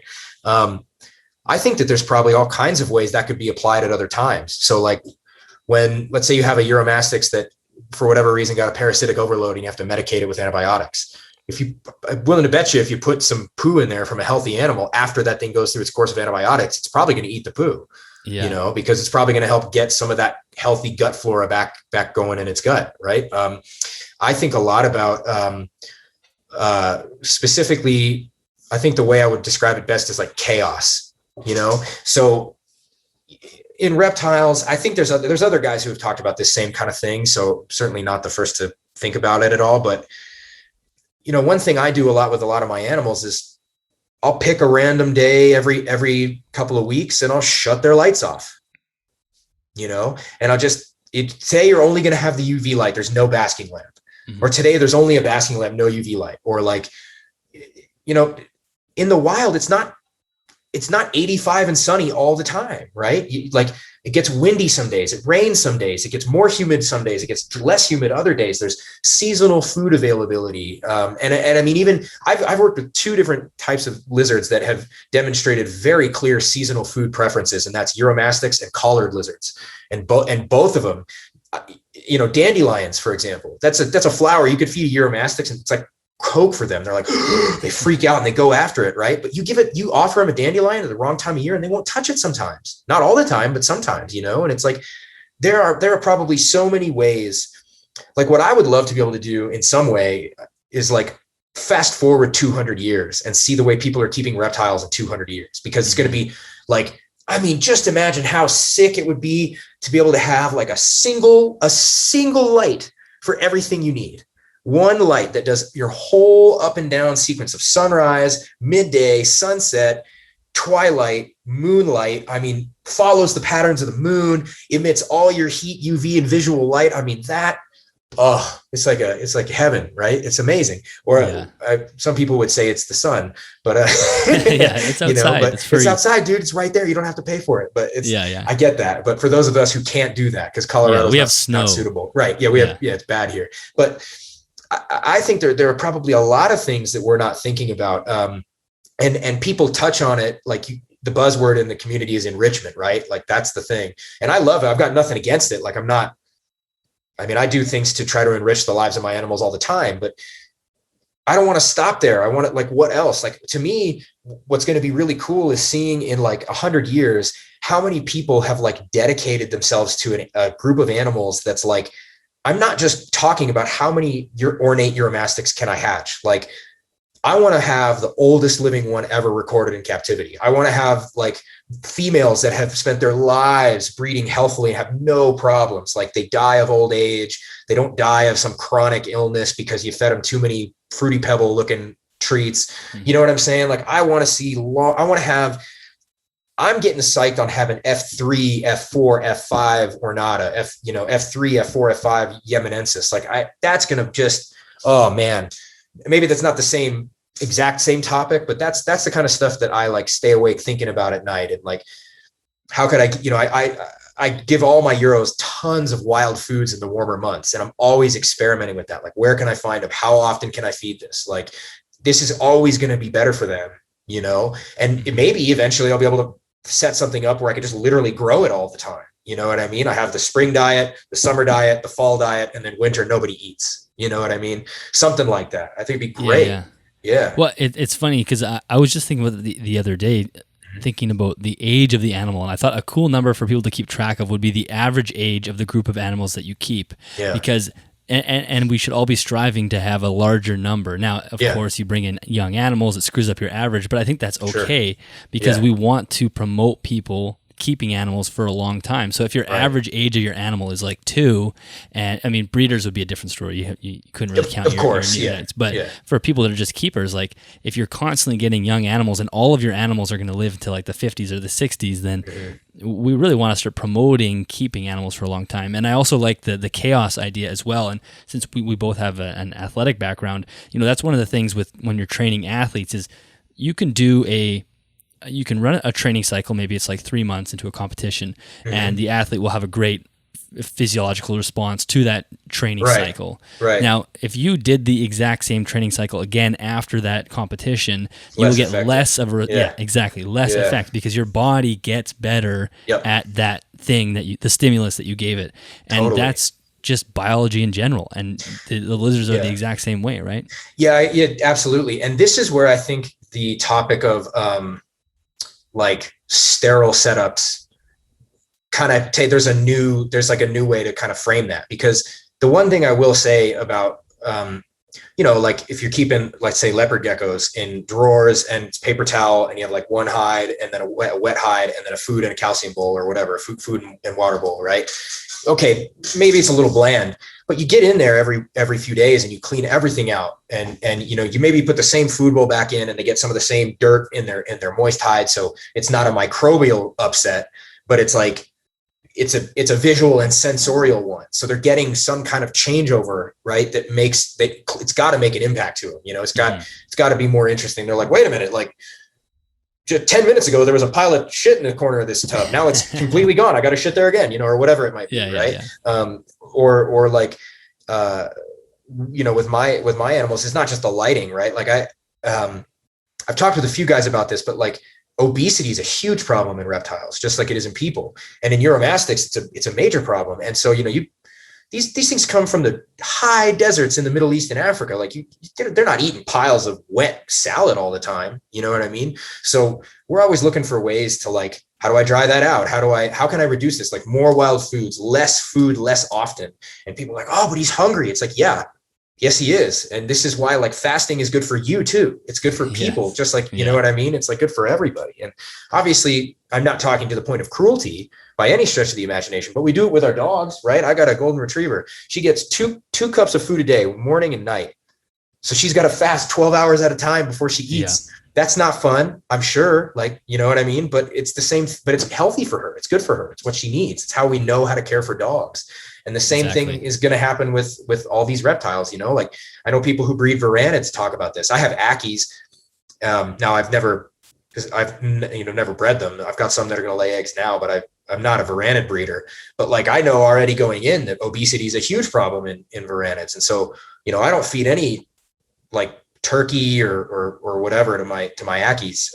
I just bugs, just insects and the occasional rodents. Like that's it, Yeah. Well, it's funny. I mean, anybody who follows me on Instagram knows that maybe like 2 weeks ago I did a 5-day fast, like a 5-day water fast myself. Nice. Yeah, and it was awesome. Like it's in some ways easier than you might think, but I think that is the thing is where not only do we eat too much, we feed our animals too much, and the fasting state is an incredibly healthy state for us and our animals to be in. It's different than a starvation state. We're not talking about emaciating the animal, but so much healing happens when you can stop digestion. And if it's just perpetual, your gut is full, the animals can't heal. They can't do all the processes that they would normally go through. Yeah, no, it's true, man. It's really true. And I mean, in winter, my Euros, I've got some that will kind of go through winter on their own, where I don't change anything about the heat and light, and they just sense it. They're like, I get it. It's time to go down.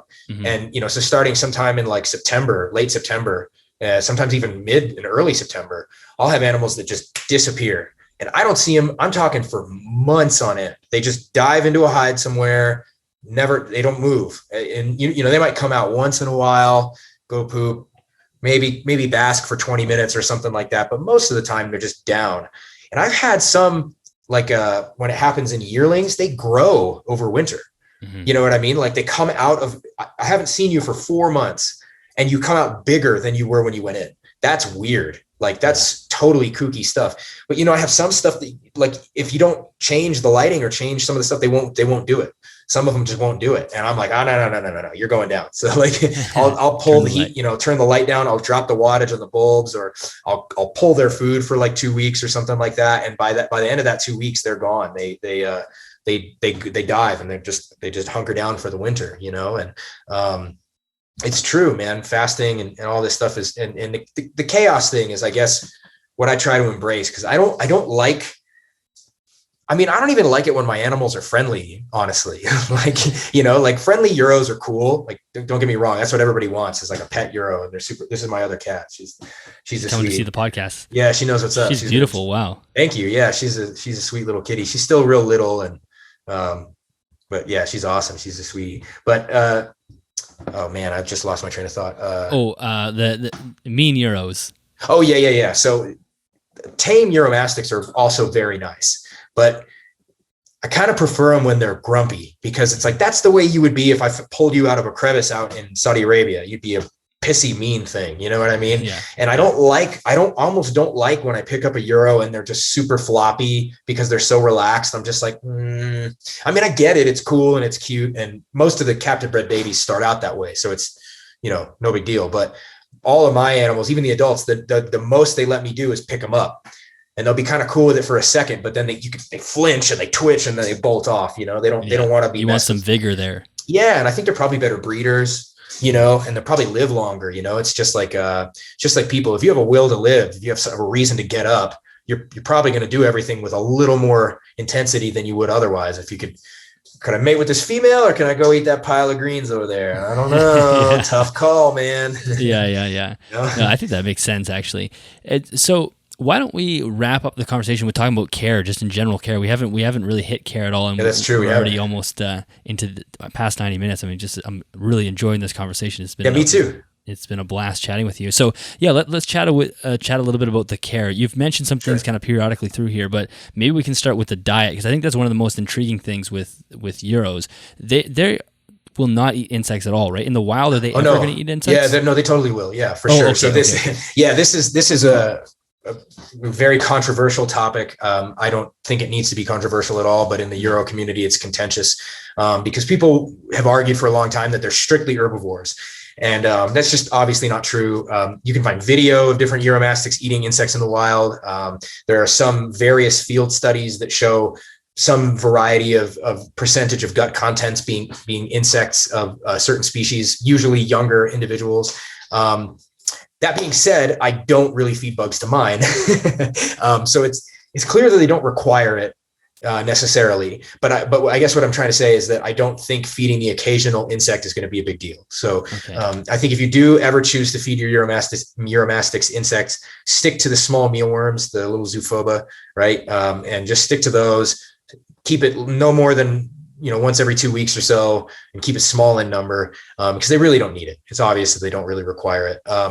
But is it like a gout issue, or do people get worried about having too much protein? Or it's too high a protein, and it is a gout issue. Uromastyx will get gout, but I've seen Uromastyx that were never fed any insects get gout, which is totally wild. But that's another thing that I'll talk about in a second. But so I keep everything strictly herbivorous. I haven't given any insects for a long time, but I will tell you, to this day, I have Euros that if I've seen a spider dart across the cage every now and again, like a little wolf spider, and I've got Euros that tackle those things and eat them.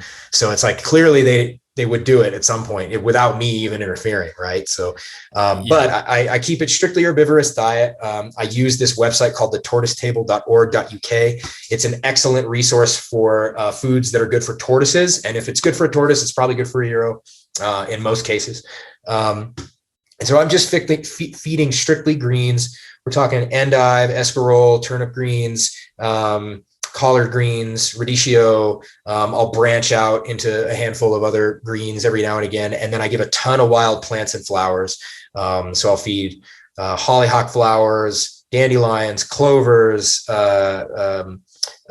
nasturtiums. I'll just use the tortoise table is great for that, because you can type in any plant and it'll tell you like good every once in a while, or go for it, or don't feed it, or whatever it might be. And so, but where I think where people will go the biggest issue in Uromastyx, at least at the moment that I see, is people feeding way too much of dry foods, specifically seeds, lentils, bee pollen, and processed foods.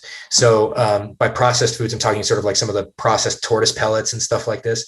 Now, none of those things are like inherently bad for them, but I think they should just be kept to quite the minimum. So, like let's take bee pollen, for example. It's very likely that in the wild, Uromastyx would only really encounter bee pollen when they're eating flowers, right? Which is only going to happen in the warmer months. So you should probably keep it to the warmer months and not give it to them in the wintertime, right? Yeah. But the other thing is, it's probably not that much. Those little bee pollen granules that you can get at the stores, that's like 100 flowers worth of pollen or something like that, And so to just load them, like I've seen people give like piles of bee pollen to their Uromastyx. And I used to feed it too, but I think it's way too rich. They're really not designed to get that high load of like nutrient density delivered in that short of time. It's sort of like us drinking a Coke.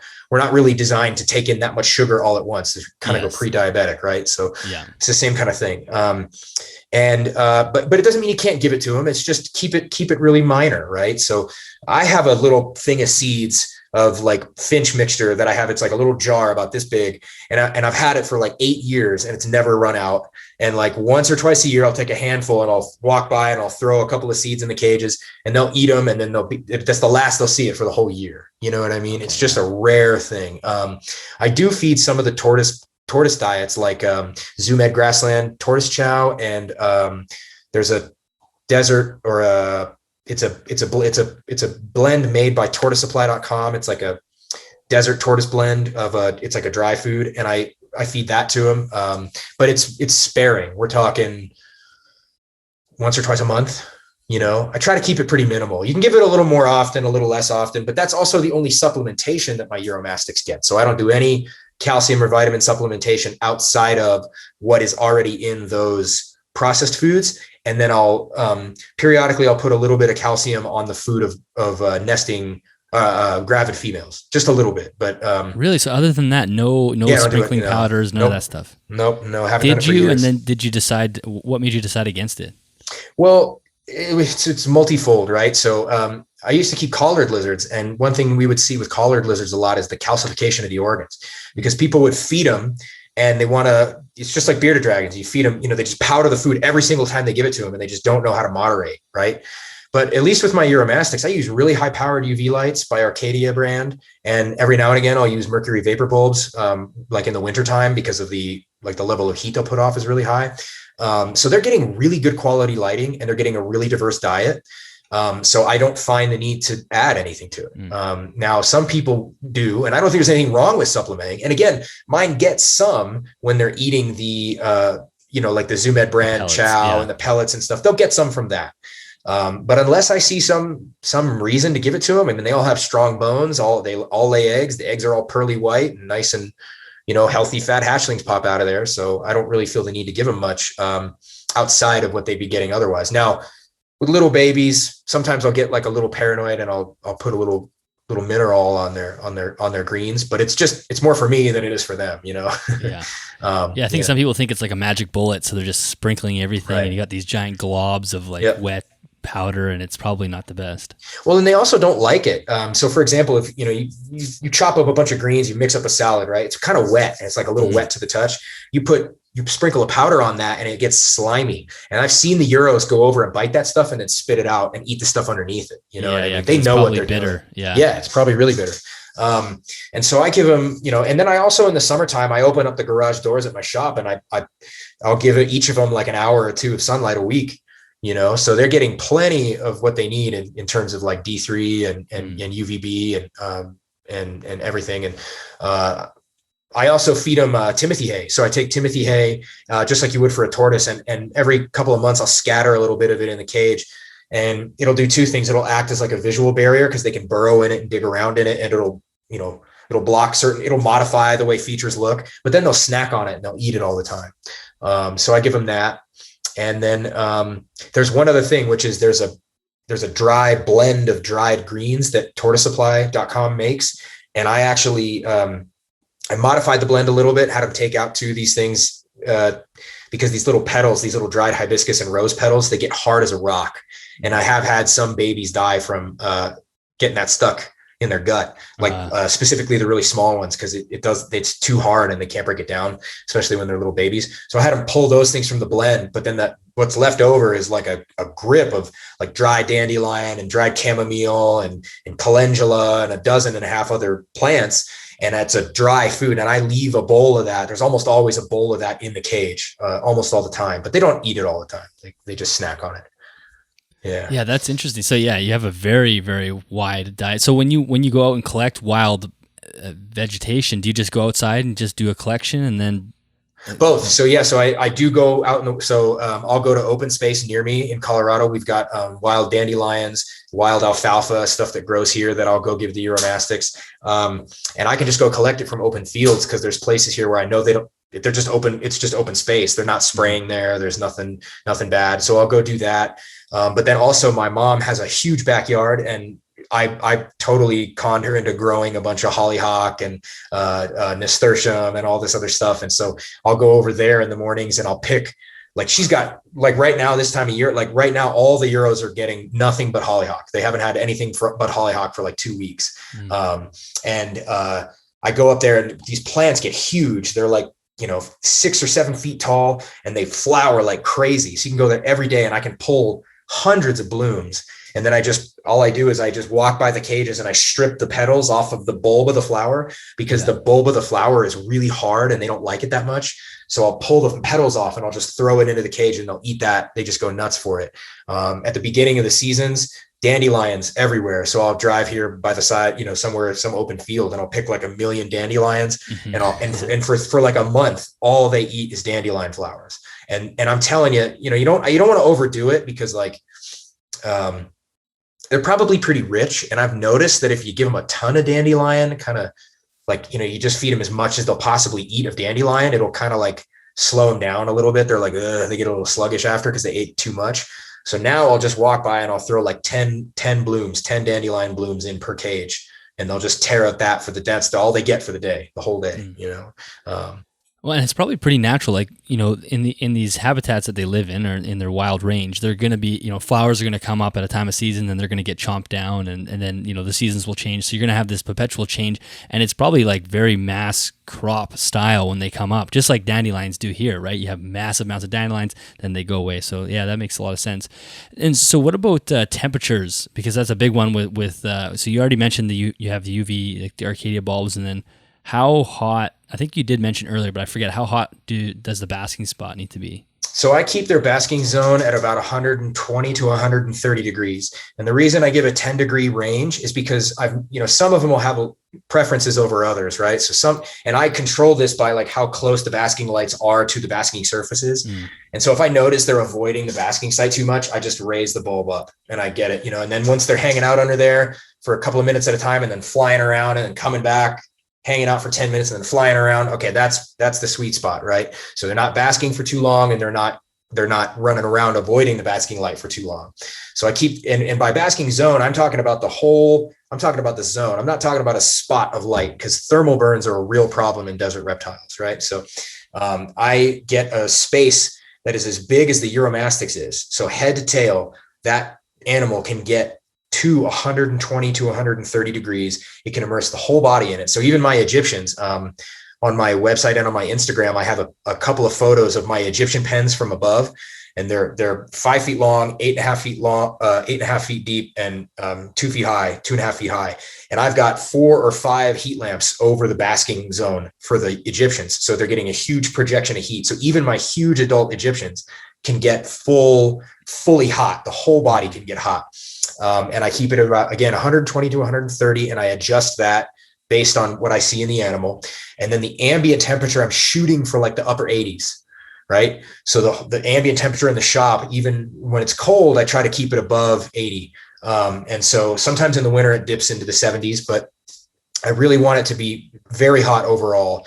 And then what I do is, because of how low all the cages are to the ground, they're getting a lot of as soon as they go under the hides, it gets cold. right? So they can get into very cool temperatures. They can cool off very easily. One of the problems I think I see a lot of people do is when they're using stacks of cages or just enclosed cages, they get all that rising heat, And so even the animals, like the animals in the middle cages and on the top are getting, even on the cool side, it's getting up over 90 and 100 degrees. So the animal's never getting a chance to chill out. Now, they might do very well under those conditions for a while, but I don't think it's sustainable.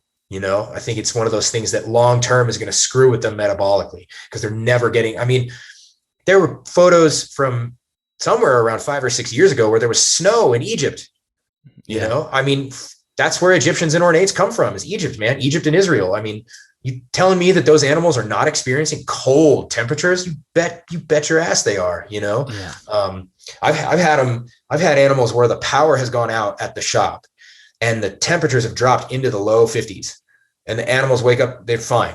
They didn't care. I do a lot of field herping out in the southwest of the US, and I've gone into Arizona in like early March and found chuckwallas in crevices exposed, and it's 40 degrees out.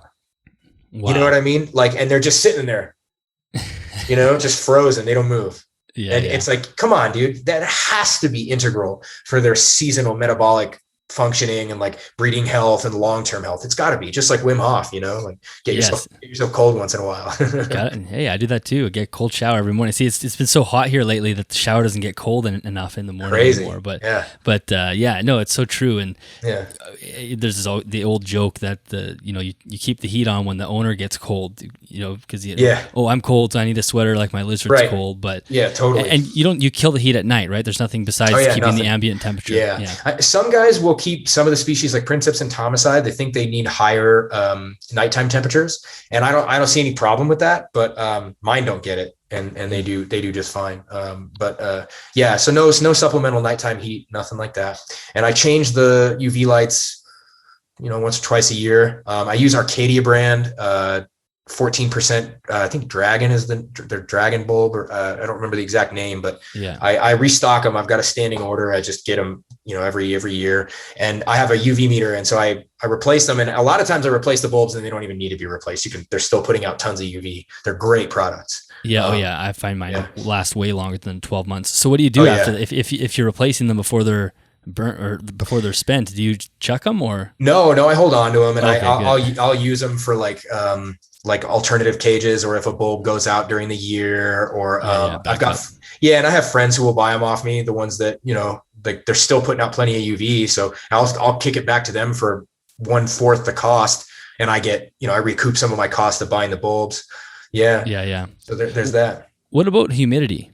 That's another good one. So, I'm in Colorado, so everything here is by default super dry. Yeah. So everything here is baseline dry, and I just kind of want to start out with that. So I actually regularly add supplemental humidity to my Uromastyx. Now, if I lived in North Carolina or Florida or Alabama, I probably wouldn't do that because it wouldn't be necessary.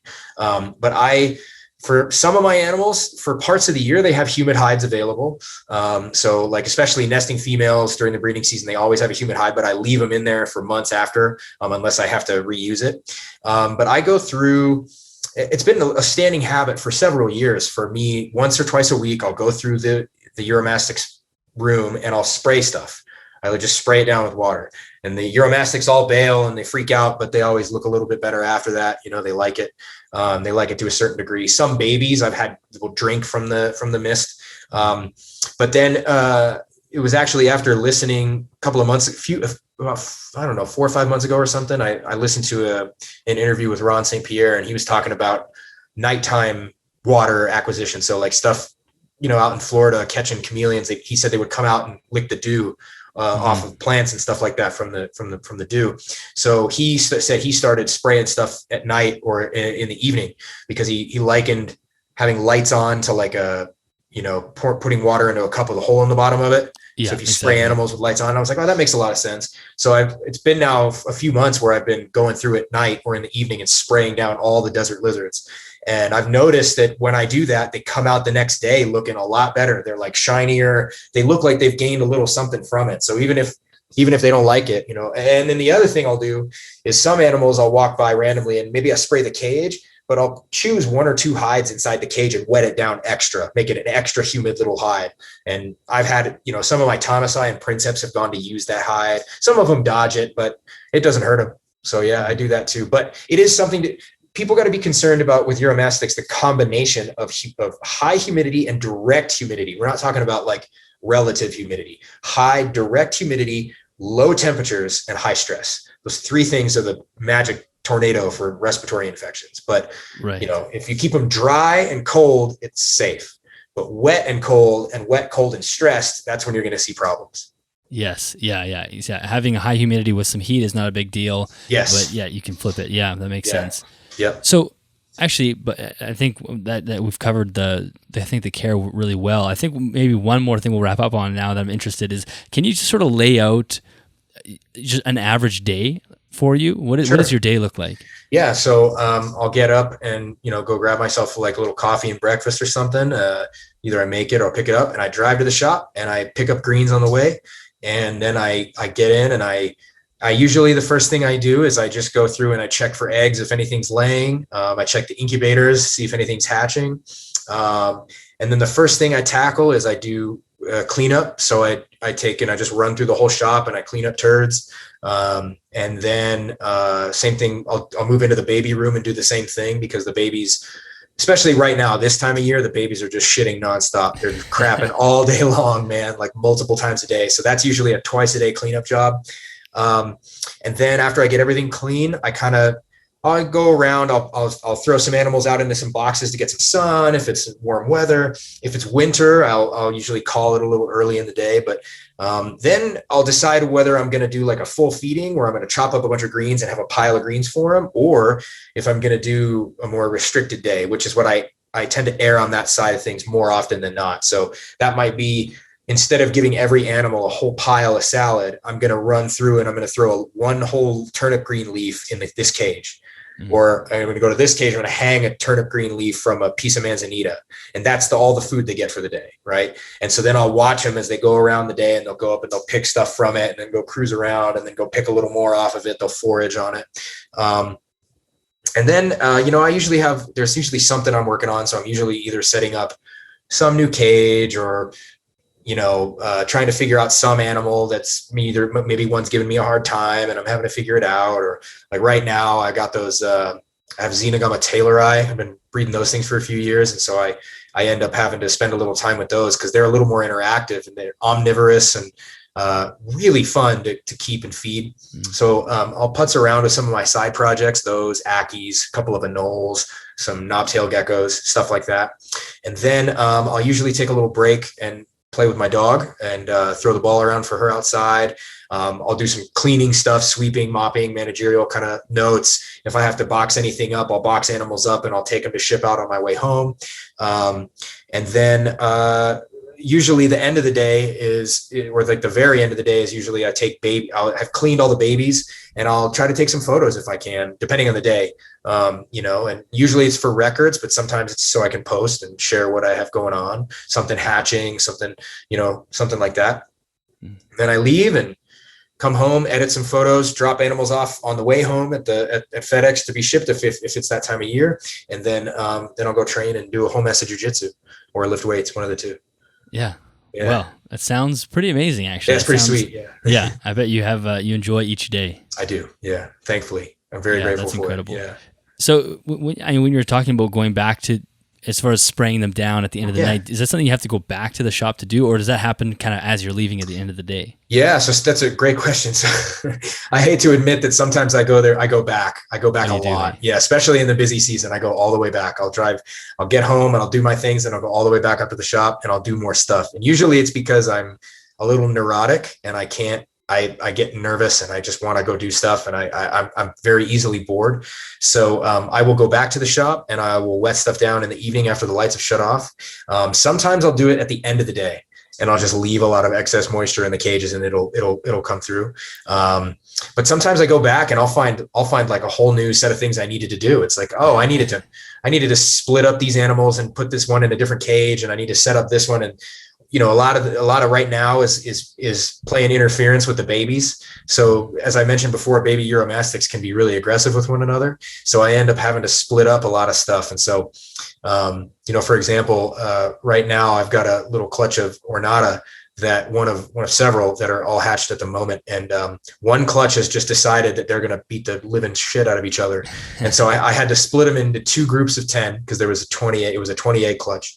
And then both groups of 10 started to bicker. So I had to split them into groups of 5. So they're working the way down to 1. Yeah, they worked. Yes. And some of them like Nigra ventris and Flava fasciata, they often do work themselves down to 1. And I don't mind doing it because it's worth it, man. Like they really beat the crap out of each other. If you don't, I've had them, I'm talking babies where, they'll scar up the sides, just bite. And I look for it. The first thing I look for is I flip when I'm doing cleaning and I'm counting the babies per cage to make sure I have the same number every time.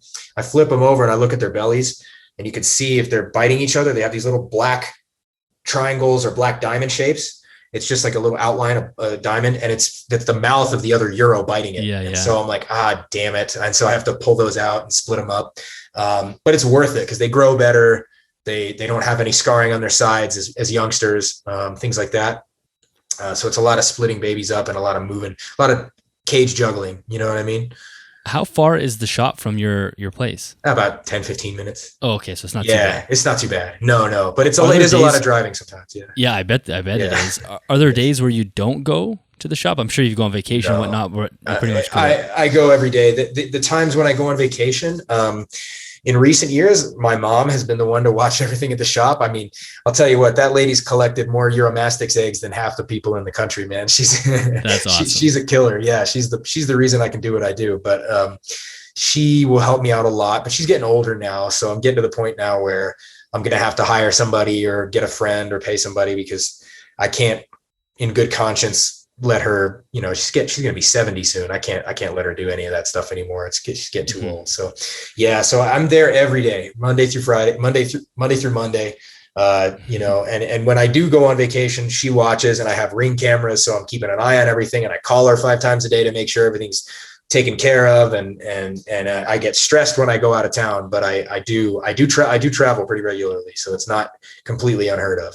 Yeah, so it doesn't pin you down, but I can definitely relate to the stress of leaving a collection and being worrying about it. So it's hard. As great as your day sounds, I know that there's a tremendous amount of work every day, and not to mention all the work that you had to do to get to that point. And this was I loved this conversation. You have so much experience, and like I was saying before, I think we started recording, you have more experience than your age should show almost, which is really fascinating to talk to someone like that. Oh, thanks, man. I appreciate that. Have we left anything out that you wanted to mention? No, I just feel like every time I talk with people about reptiles, I always just want to remind people to just relax a little bit, just stay humble, stay hungry. Don't be a keyboard warrior. I'm just as guilty of it as everybody. I'm an admin in the biggest Uromastyx group on Facebook called Uromastyx Club. And I love it. I love helping people. I love seeing other people get successful with their animals, but it bums me out to see the way that some people are dividing themselves from each other all the time over really meaningless stuff, and I think that one of the things that I would love to see is more of what I see out of the people that I really admire, which is a lot of community building, a lot of open-mindedness, a lot of willingness to learn and try new things, and the willingness to swallow that some people do things differently than you, and that's totally okay. So that, I think, if anything, I hope anyone who is interested in Uromastyx and who listens to this, takes that to heart and the mind is like a parachute. It only works if it's open. Right. So, just do that all the time. Let the animals teach you. And very much so. They will do things different. Yes. That's even better, man. You should have said that. I feel like so much of what I do with reptiles is it's all just, you're getting out of the way. You're just letting them they do all the work for you. You get all the benefits and all the downsides. You have to pick up the shit and collect the eggs. Right.